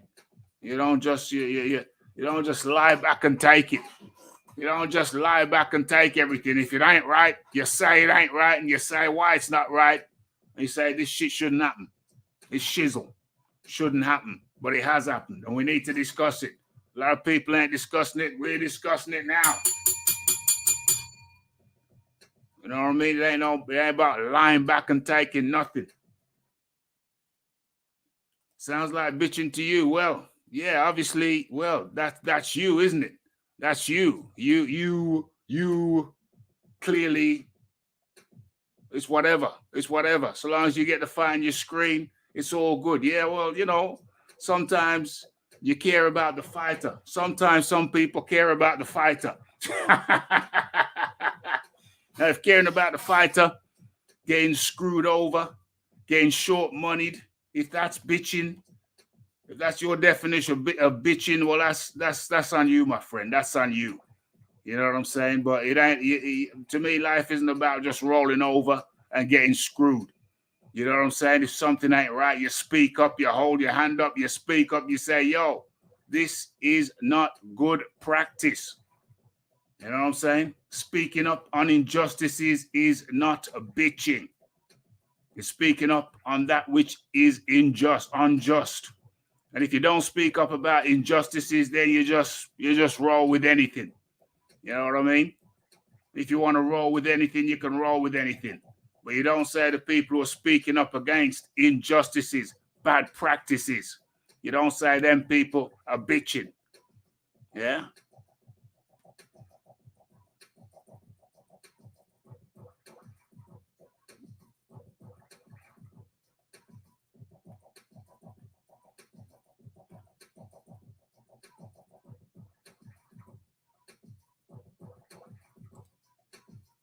He dropped the machine, which was Matchroom.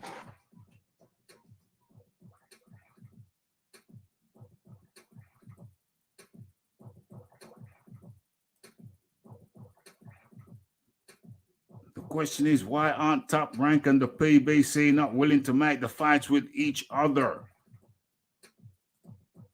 3 guaranteed paydays if he wins. 3 guaranteed paydays if he wins. He's a skewed offer. Okay. What are the percentage splits on that? What are the percentage splits? We don't know if they're favorable. You know what I'm saying? Plus, you're going over with a man in the form of Bob Arum, who, what was he saying about Crawford, who was disparaging, has a tendency of being disparaging over fighters of the caliber of Crawford, Bud Crawford. You hear the people here how he speaks of Bud Crawford. Quite disparaging, quite toxic. You have to move away from disparaging and toxic individuals. And Bob Arum fits that description to a T. Can I chime in on Bob Arum? You can chime in. I'm just going to get myself a drink. By all means, chime in. So Bob Arum is a promoter who has publicly defamed his own fighter. Yeah. And has publicly criticized his fighter for not promoting himself when it is the fighter's job to fight and it is the promoter's job to promote. What kind of businessman brags about the fact that he loses money on an investment? That seems, to me, it seems counter to your stated objective as a businessman to make money. So if you're a promoter and you're mouthing off about how the guy you promote, who happens to be on the short list of best fighters in the world, doesn't make you money, well, it seems, in my mind at least, that, well, the problem isn't with the fighter who has been on a knockout streak, mind you. I mean, what? Somebody correct me if I'm wrong, but isn't Terence Crawford on a 9-fight knockout streak? And you are losing money promoting this guy? Really? This is something that you want to broadcast publicly? Almost brag about? Yeah. So not only is that negative energy, it's stupid, it's dumb, and it betrays Bob Arum's, I think, ultimate motive, which is to we need to understand that Bob Arum comes from the old school of boxing promotion, which is promoter first, boxing business second, and then somewhere down 9 or 10 is the welfare and well-being of the fighter. That's the school that Bob Arum comes from. Okay. Yeah. So listen, let's just look at Bob Arum's recent history, starting with Oscar De La Hoya, who was promoted for a long time by Bob Arum, who decides to leave Bob Arum, starts his own promotional company, and makes all the money in the world, right? In fact, if you look at a list of the top 10 uh, biggest, highest grossing pay-per-views, I think maybe 4 or 5 of those fights were promoted by Golden Boy Promotions. Mhm. Okay, a promotional company started by a guy who used to be promoted by Bob Arum, but who had to leave Bob Arum because apparently he wasn't making enough money. Yeah. Right? Yeah. Now let's move on. Let's move on. There's more. There's more. Right? Floyd Mayweather, another guy Yep. who used to be promoted by Bob Arum, who bought out his contract from Top Rank for $750,000, right? Yeah. Who then goes on to literally become the highest paid athlete in the world. Quite literally. Who holds like the top 3 spots on the highest grossing pay-per-views in history. Used to be promoted by Bob Arum. It's real talk, real talk. Yeah. Do we see a trend here? Yeah, well, I see a trend. You see a trend. Maybe not everybody sees a trend, but I certainly see a trend. I certainly see a trend. Bob Arum is a known shyster. He's a shady character. What was that? What was he saying? What was he saying? I was lying today, but today I'm telling the truth. Yeah. I was lying yesterday, sir. My favorite quote, Bob Arum. Okay. Yesterday I was lying. Today I'm telling the truth. Anything you want to know about Bob Arum, that quote tells you. Right there. That's Bob Arum. That quote tells you. Yeah. If I was a fighter, I really wouldn't want to be anywhere near a character the likes of Bob Arum. Absolutely not. It's unfortunate. It's unfortunate for Devon that he's going to have to be dealing with Bob Arum. It's unfortunate, but sometimes, sometimes you got to dance with the devil. Sometimes you got to dance with the devil and hope and pray that the tune stops quickly. Hope it's not a long song. Hopefully you can get in there and get out of there. Get away from that reptilian character that is Bob Arum. Ill-mannered, ill-tempered, just ill. You know what I'm saying? Not the type that you want to be dealing with. Certainly not the type that you want to be dealing with. Yeah. So I now, actually don't think that the terms are fair. But Haney has agreed to the terms. He is taking his chance. Well, we know that Haney's agreed to the terms. We're discussing that which we know of the terms. And I agree with you. They certainly are not fair. But we talk about it. We don't just say, oh, well, whatever is whatever. Nah, we talk about it. As you know, that's what we're doing right now. We talk about it. We don't just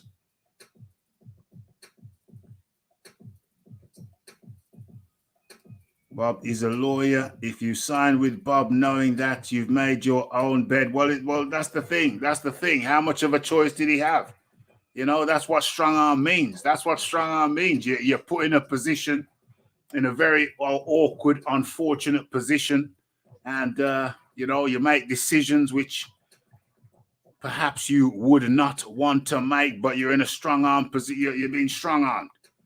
If you don't do this and you don't do that, then we're gonna leave you out in the cold. You're being strong armed. It's unfortunate. In some situations that might be illegal. You got to do this and that. But that's the situation that Devin Haney is in. He's a known liar. Facts. 100%. 100%. Okay, so We've talked about Haney, strong-armed into top rank. I think we've answered that question. In a poll, in a previous poll. FACKT says the fight doctor. Okay. When opportunity knocks, yeah, well, there you go. Opportunity knocks. You know, don't, yeah.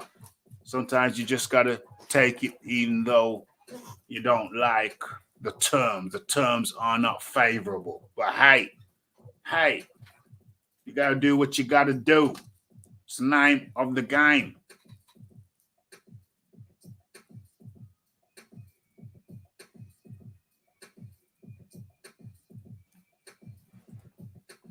I never liked Aaron.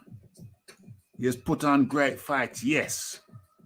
To be honest, I pay less with ESPN Plus than other platforms. There's pros and cons. There are pros and cons. Yes. And with that, we're moving on. We're already in overtime.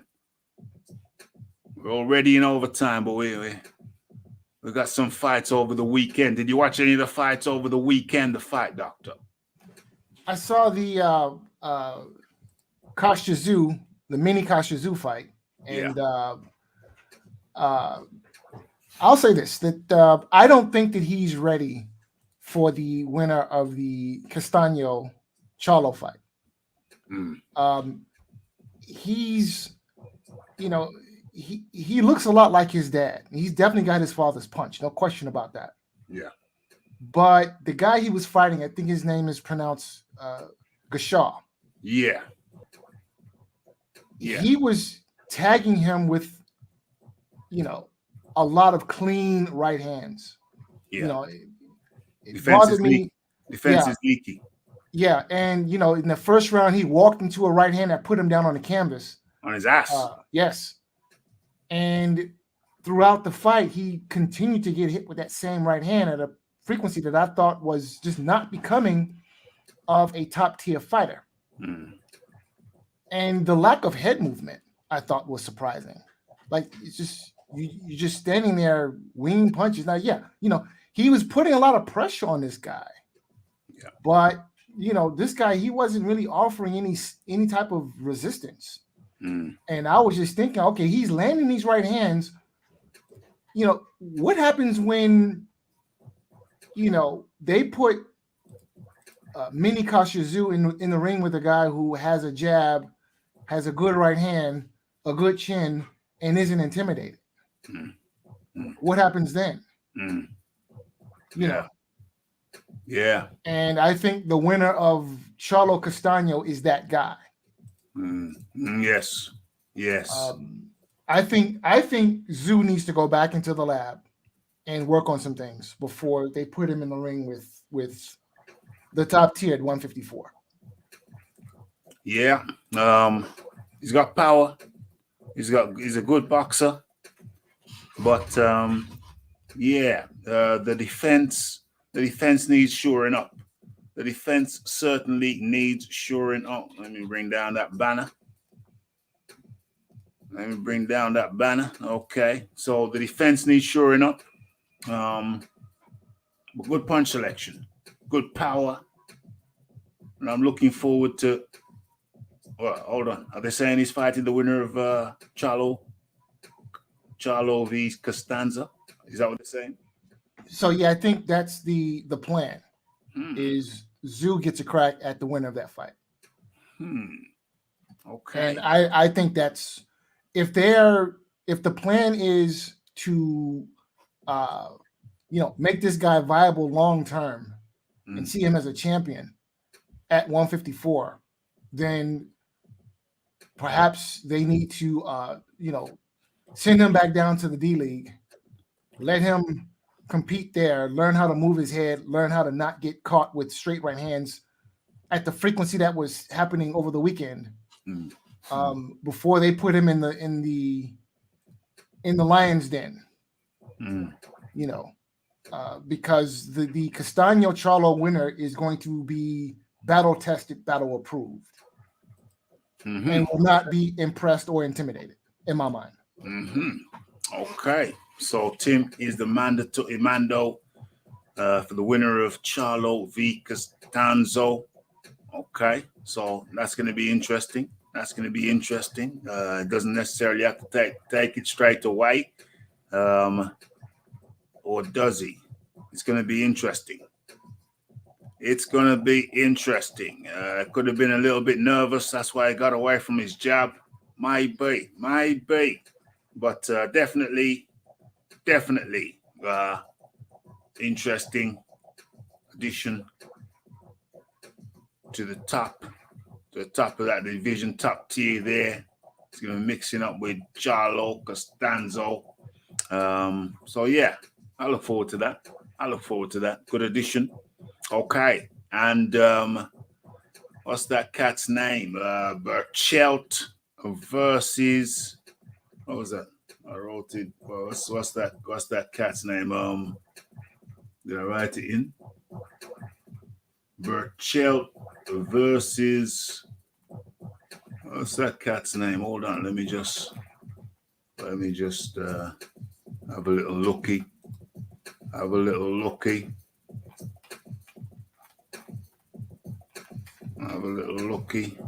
Oh yeah, Jeremiah Nakatalia. You didn't catch that one, the fight, Doctor? No, unfortunately, I didn't see that one. That was a good. Hold on. What channel did I watch that on? Is there any UK people who watch that fight? Miguel Burchelt versus Jeremiah Nakatalia. What channel was that on in the UK? What channel was that on in the US? What channel was that on in the UK? What channel was that on in the US? Remember watching. Let's get that out of there. Okay. Anyway, let's have a look. Okay. So, yeah, I watched it. And I was surprised. That Nakatalia took it to Burchelt the way he took it to Burchelt. I think it was, I can't remember what channel it was. I'm almost sure it wasn't DAZN.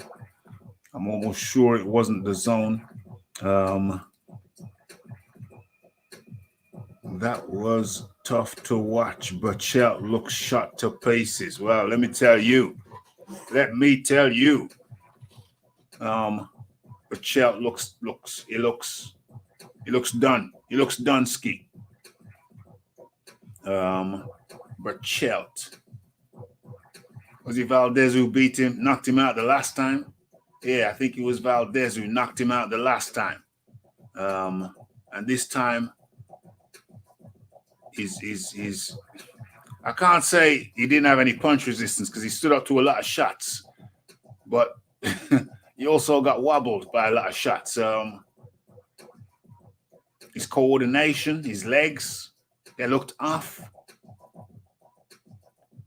When he strung some punches together and it looked okay. He strung some punches together and it looked okay, but it's almost like his brain wasn't sending the right signals to his legs. His legs didn't seem right at all. You Sky Sports, okay, cool, yeah. Sky Sports, okay. Yeah, I watched that one. It was late at night. I fell asleep and then I woke up and then I just flicked around on the remote and boom, it was up. So I watched that in bed. But yeah, Burchelt, nah. I gotta say, Burchelt seems like a shot fighter. Yeah, he just seems shot. He just seems shot.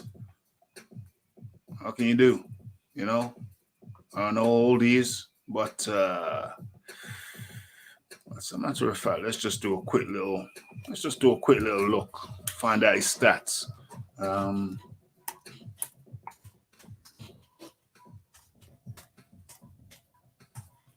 Let's do a quick looky, see what his stats are. Oscar, let's have a look. Yeah, go on then. No, that's not the right one. That is not the right one. Let's go pro, active. Oh, boom. It's way better. Okay. So Oscar Valdez is the guy who Miguel Burchelt. Let's have a look. Let's bring up his stats.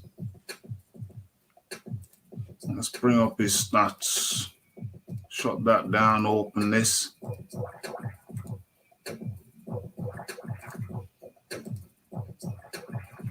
Okay.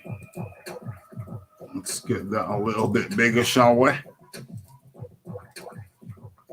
Okay, so Oscar Valdez, he's had 41 fights. He's won 38 of them, 34 by knockout. Geez, 82% knockout ratio. That's crazy. Only lost 3 times, all of them via KO. Light division. Orthodox, 5'7".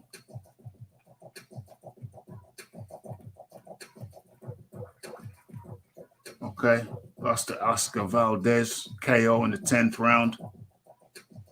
And this time, hold on. Yeah, the ref waved this one off. The ref actually waved this one off while at the end of the 6th round, while Burchelt was actually sitting down in his corner. The ref had seen enough in round 6. Could see that it's just his coordination. It seems like his brain couldn't send the signals quick enough to his legs, to his feet. He's only 30 years of age, but he does look like a shot fighter to me. Or could it be that Jeremiah Nakatilia is just that good? Jeremy Nakatilia is a cop. He's a cop in Namibia. It's an African country. I don't know if it's north. I don't know. Is it north? I don't know. 76% knockout ratio. He's had 25 fights. 123 of them, 19 by knockouts. Last 2, 0 by KO. 32 years of age. So he's actually older than Burchelt, but fresher. Who's he lost to? Okay. Evgeny Chuprakov. That was when? That was back in 2016. And also to Shakur Stevenson. Unanimous decision. People criticized Stevenson in that fight, said he didn't look good. But maybe it's just that Jeremiah Nakatilia is better than people thought. Was I sharing that? Yeah. Good thing. Okay. Where are we?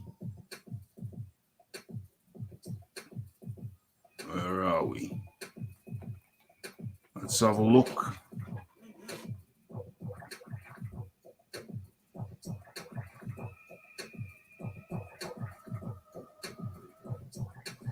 Hang him up, Burchelt, one-sided fight. Burchelt was a target practice.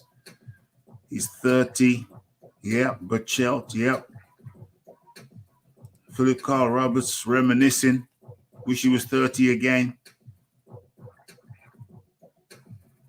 Nakatalia ain't no joke. That's why Shakur was so cautious.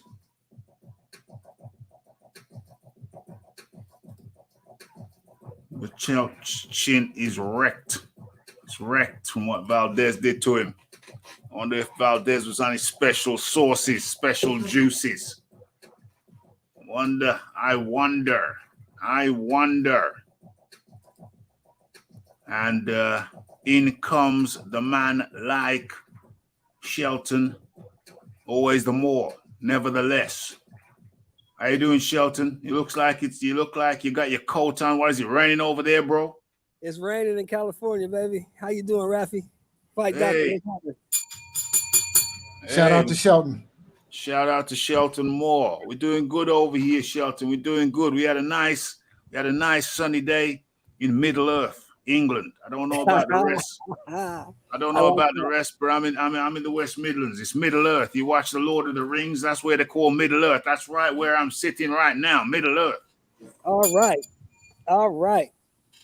Yeah, man. So it was nice and sunny today. You got rain over in California. Yes, sir. You watch some of the fights. Well, as a matter of fact, rat-tat-tat-tat, how'd you feel about the Shakur? Not the Shakur. About the Devin Haney, the Devin Haney situation. He's pretty much. I think it's great for boxing. I think it's good, man. We can finally get this undisputed shit cleared up and see who's the guy. Straight, simple and to the point. We're gonna look on the bright side. We're gonna get the whole situation cleared up. With him fighting Kambosos, and then Lomachenko. We're gonna have a unified champ. Yeah, well, Lomachenko got other plans. He's busy right now. He's doing some things. Well, it's 2 fights. Remember, he's gonna have to beat Kambosos one time in Australia, and if he wins, he's gonna fight him again in Australia. Right. That's the deal he agreed to, right? That's what Loma said, right? He said he would take whatever Loma had. So that's going to take us to what? When's the first fight going to be? Something like June the 5th. June the 5th. So it's going to be December, January sometime. So the rematch would be in December, January. That means if nobody gets injured. Yeah. If nobody gets injured. So he wouldn't really be fighting Lomachenko until this time next year. Roger that. You know what I'm saying? So this time next year, Haney, if he gets through, he gets past Kambosos two time, then it's this time next year. So what I'm saying is that there's time. It's time for bro. Roger that. What you got to think about my man Burchelt getting stopped? I mean, Burchelt looked like an elderly person in there. Well, no. I think what I saw was a guy trying to do something he's not accustomed to, and he got his ass handed to him. What was he trying to do? He's trying to box. Burchelt's not a boxer, but Burchelt come forward. He's a come forward flat-footed fighter. And if you notice, when he started to come forward, he was having some success, no? Yes. Yeah. He found a left hook. I think Burchelt found a left hook, and he started to look better, but then he still got stopped. He still got battered. He still got battered in the 6th round. So bad that the referee just walked to his corner and said, Nah, I don't want to see no more of this. Well, it was ugly. It was ugly. First 4 rounds, it was ugly. Mm-hmm. And then the 4th, he started to come forward. 5th, he tried to come forward. He got clipped again. In the 6th, it was just too much. You know what I'm saying? The guy, I mean, I don't know why people are shocked, because Burchelt was never really high on anybody's list, at least on mine. If you remember, I told you when he fought Valdez that Valdez was going to stop him. The guy's slow and he's flat-footed. Yeah. Anybody who can move a little bit and got a little bit of pop, gonna get him. Yeah. But I really don't want to see him taking too much more punishment. He's only 30. Yeah. But hopefully he's in a good financial situation where he can quit. But he's not gonna beat any of the guys at 35. No.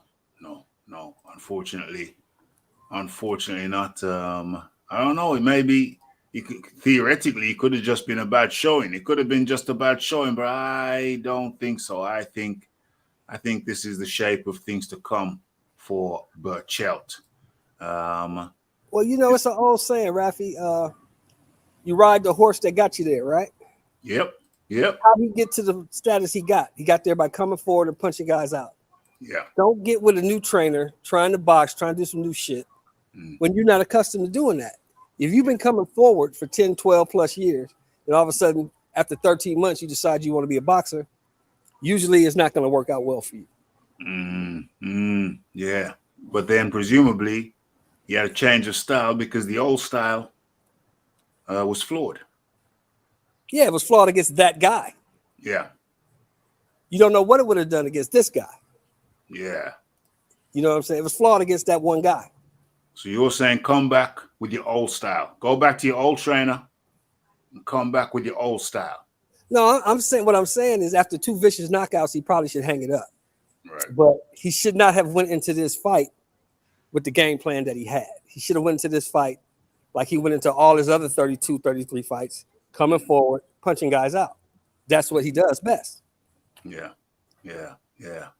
But you're saying hang him up now, though. You're saying hang him up, though. Hang him up. Yeah, you took 2 vicious ass whoopings in the span of 14 months. It's time to do something else. Maybe train or get you some fighters. He should have some money. I hope he does anyway. He's been fighting at a high level for a while now. Yes, sir. Fight doctor? Let me ask you a question, though. You and the fight doctor. Yeah. Can you remember any of the guys that he beat? No. You see where I'm going with this? Yep. Okay. 100%.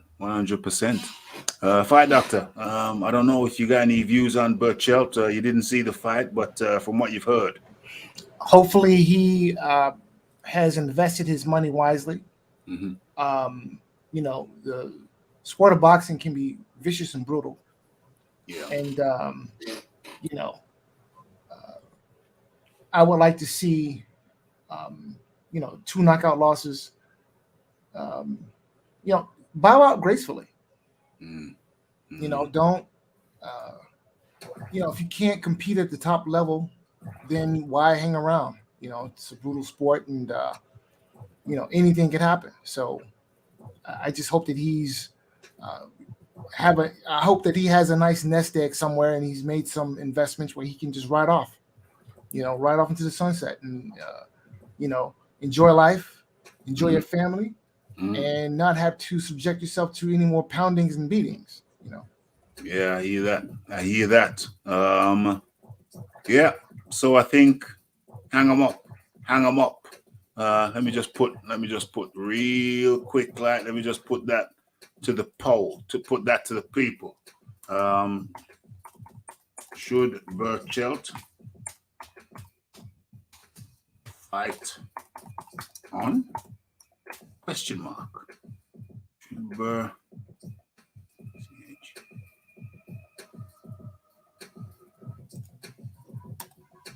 question mark. Boom. Yes, yay, or nay. Did you see the fight? Did you see the Josh Warrington fight, Kiko Martinez fight, Shelton Moore? Yes, I did. Great fight. Martinez is a little past it. But Josh Warrington came in and did what you're supposed to do with a guy who's past it. You got him up out of there. Yeah. Got him up out of there. There was some cuts. There was some use of the head. There was some headbutts in there. But ultimately, Warrington, who relinquished his belt rather than fight Kid Galahad a second time, he was more confident. Once Kiko Martinez knocked out Kid Galahad. It looks like that they asked him, what did they ask him? Oh, they was talking about Laywood. Lee Wood. Say what? Yeah, You I fancy? heard him about that. He said Lee Wood said it's his night. Let him enjoy his night, and if we can make that fight, we'll make it. Yep. Lee Wood wants to fight, but I think that what did they say? They say we're heading to Las Vegas. Warrington said we're heading to Las Vegas. I hope it's not to fight Lara. I hope it's not to fight Lara Shelton Moore. Well, I think that's the only fight he should be looking at. He should be trying to get revenge on that fight, and if he can't beat this guy the second time, then hang it up. Well, this would be the third time, wouldn't it? Wouldn't this be the third time? Hasn't he fought? Will it? I thought it was the second. I'm not sure. Hold on a second. Let me pull that up. Let me pull it up. Josh Warrington.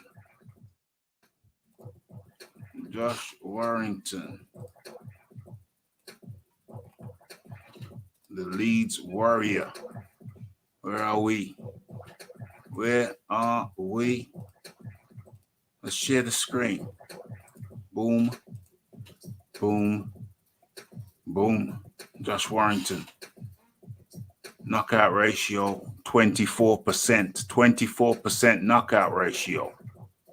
8 KOs out of 31 fights. 1 loss, 1 KO.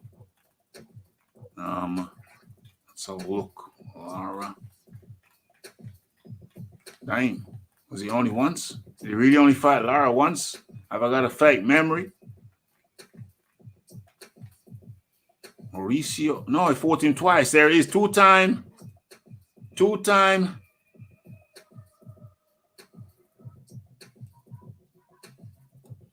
What does it say? Technical draw. Didn't that stop by a headbutt or something? Wasn't there a headbutt or something? Yeah, it was a cut. It was stopped by a cut. Yeah. Wasn't Josh Warrington headbutting Lara? Going in with the head? He was. I remember that fight. He was going in with the head. He was Billy Goat. That's what I called him. Josh Billy Goat Warrington. I remember that fight now. He wanted out. That's why I did that. That's my hypothesis.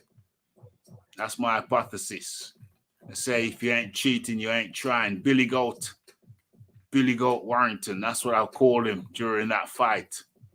Yes.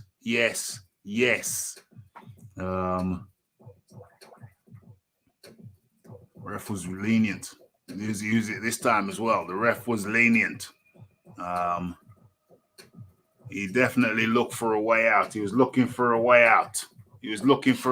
Second fight. He hasn't used Warrington. Oh my gosh, boys from the Black Stuff, an old TV series based in Liverpool many decades ago, at least 20 years ago or more. Yazzie Hughes was a character. He was a hard nut.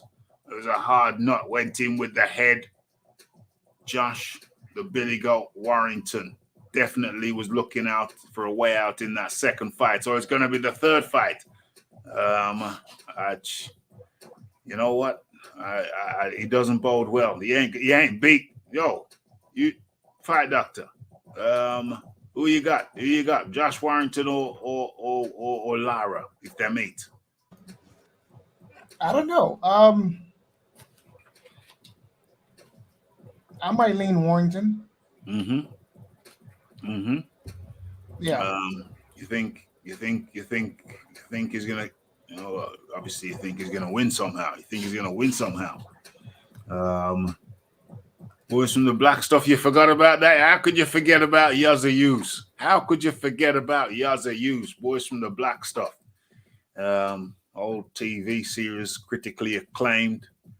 I would imagine. Yeah, long time ago. Okay, we ain't gonna tarry. Let me get you guys' take on Tim Tszyu. I don't think he's ready. I don't think he's ready either. I think defensively he's a little bit leaky. Punch selection's nice. Shame he forgot about his jab. But he's got power. But he's got to remember about his jab and, bit of head movement, a little bit too hittable right about now. Bit too hittable. You know what I'm saying? So I agree. He ain't ready yet. He ain't ready yet. He needs a bit more seasoning.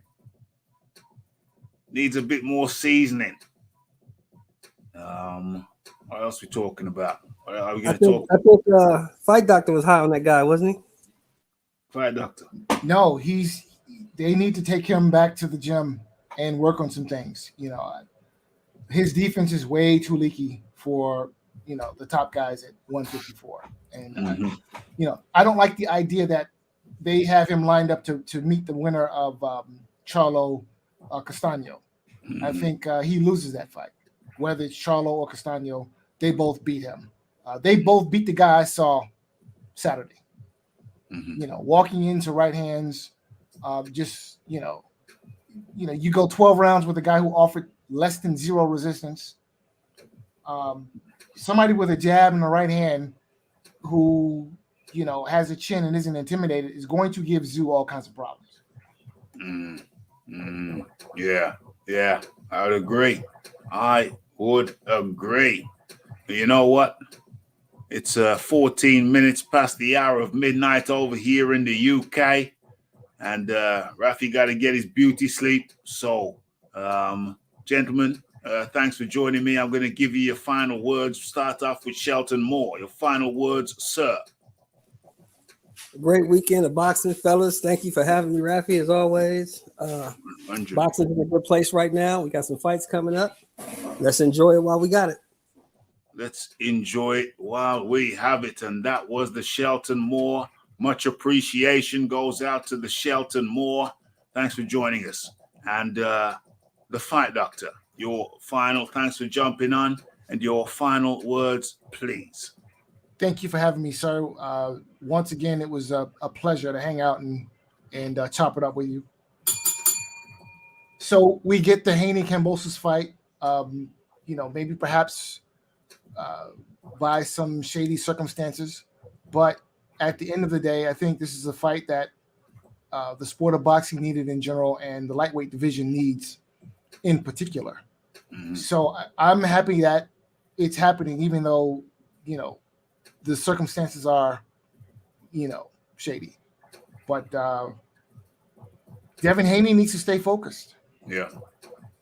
If he can stay focused, if he can ride the horse that brought him to the dance, then look, all he has to do is win the first fight.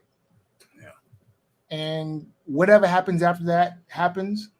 But win the fight, and your name is now etched in the history books in stone. Yeah. And they can never take that away from you. For real. Well, he's got to win the second fight too. Yeah, well, look, I tell you what, winning the second fight becomes a lot easier if you win the first one. That's true. You know what I'm saying? That's true. And winning the first fight, you gain an advantage. You gain a lot of advantages. You gain a lot of bargaining power that maybe perhaps you can use to renegotiate some of those terms. Okay, because now you're the man. And you have options. Your contracts get renegotiated all the time. Trust me. Yeah.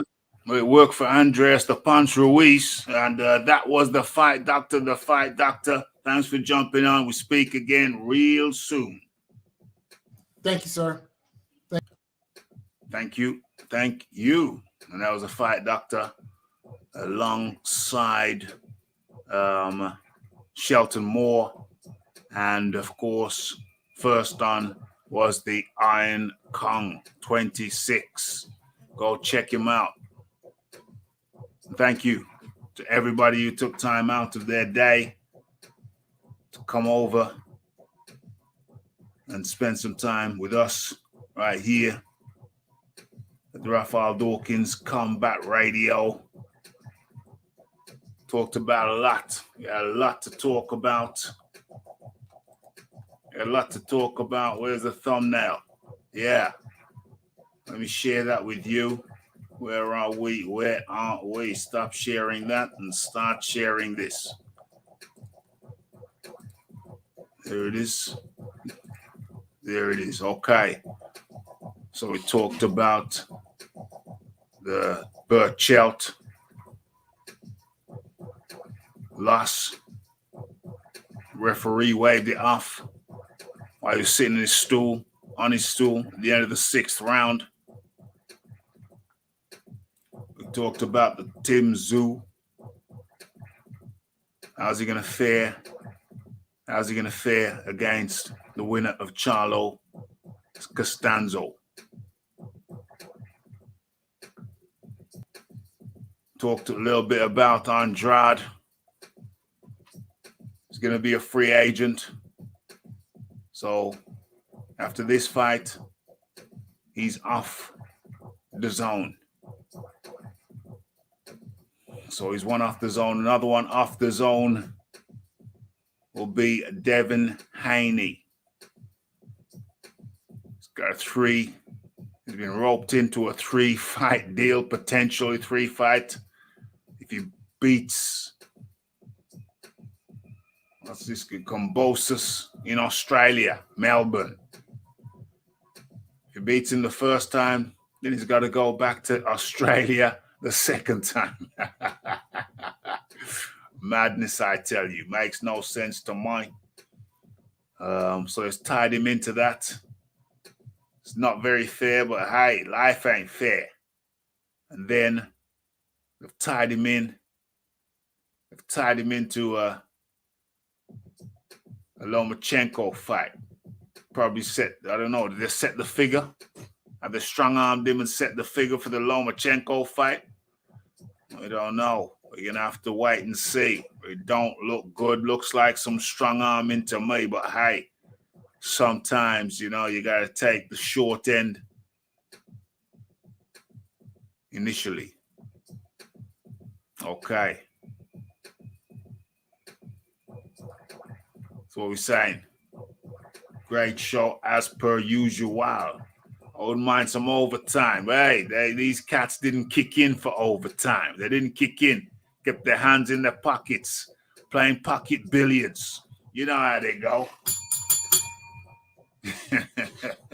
These guys out here playing pocket billiards. Okay, so it's been a good one. It's been a great one. Thank you very much for joining us from near and far. It's Raphael Dawkins, the Combat Radio. It's the like, it's the subscribe, it's the comments, it's the shares, and it's the hitting the bell icon to stay updated with news and notifications. And don't forget about the live show. Don't forget to follow me on Twitter. It's Raphael Dawkins. It's the Combat Radio. It's the boxing talk with Raphie. What is this? 3, 5, 7. These cats strong arm. These cats strong arm. Devin Haney. Was he strong armed? Has he got a bad deal? But either way, at least we get the fights. Hopefully you can win these fights and move on. Get out of bondage with Bob, Slim Shady, Turtleback, Arum. It's Raphael Dawkins, Combat Radio. And we are out. Blessed.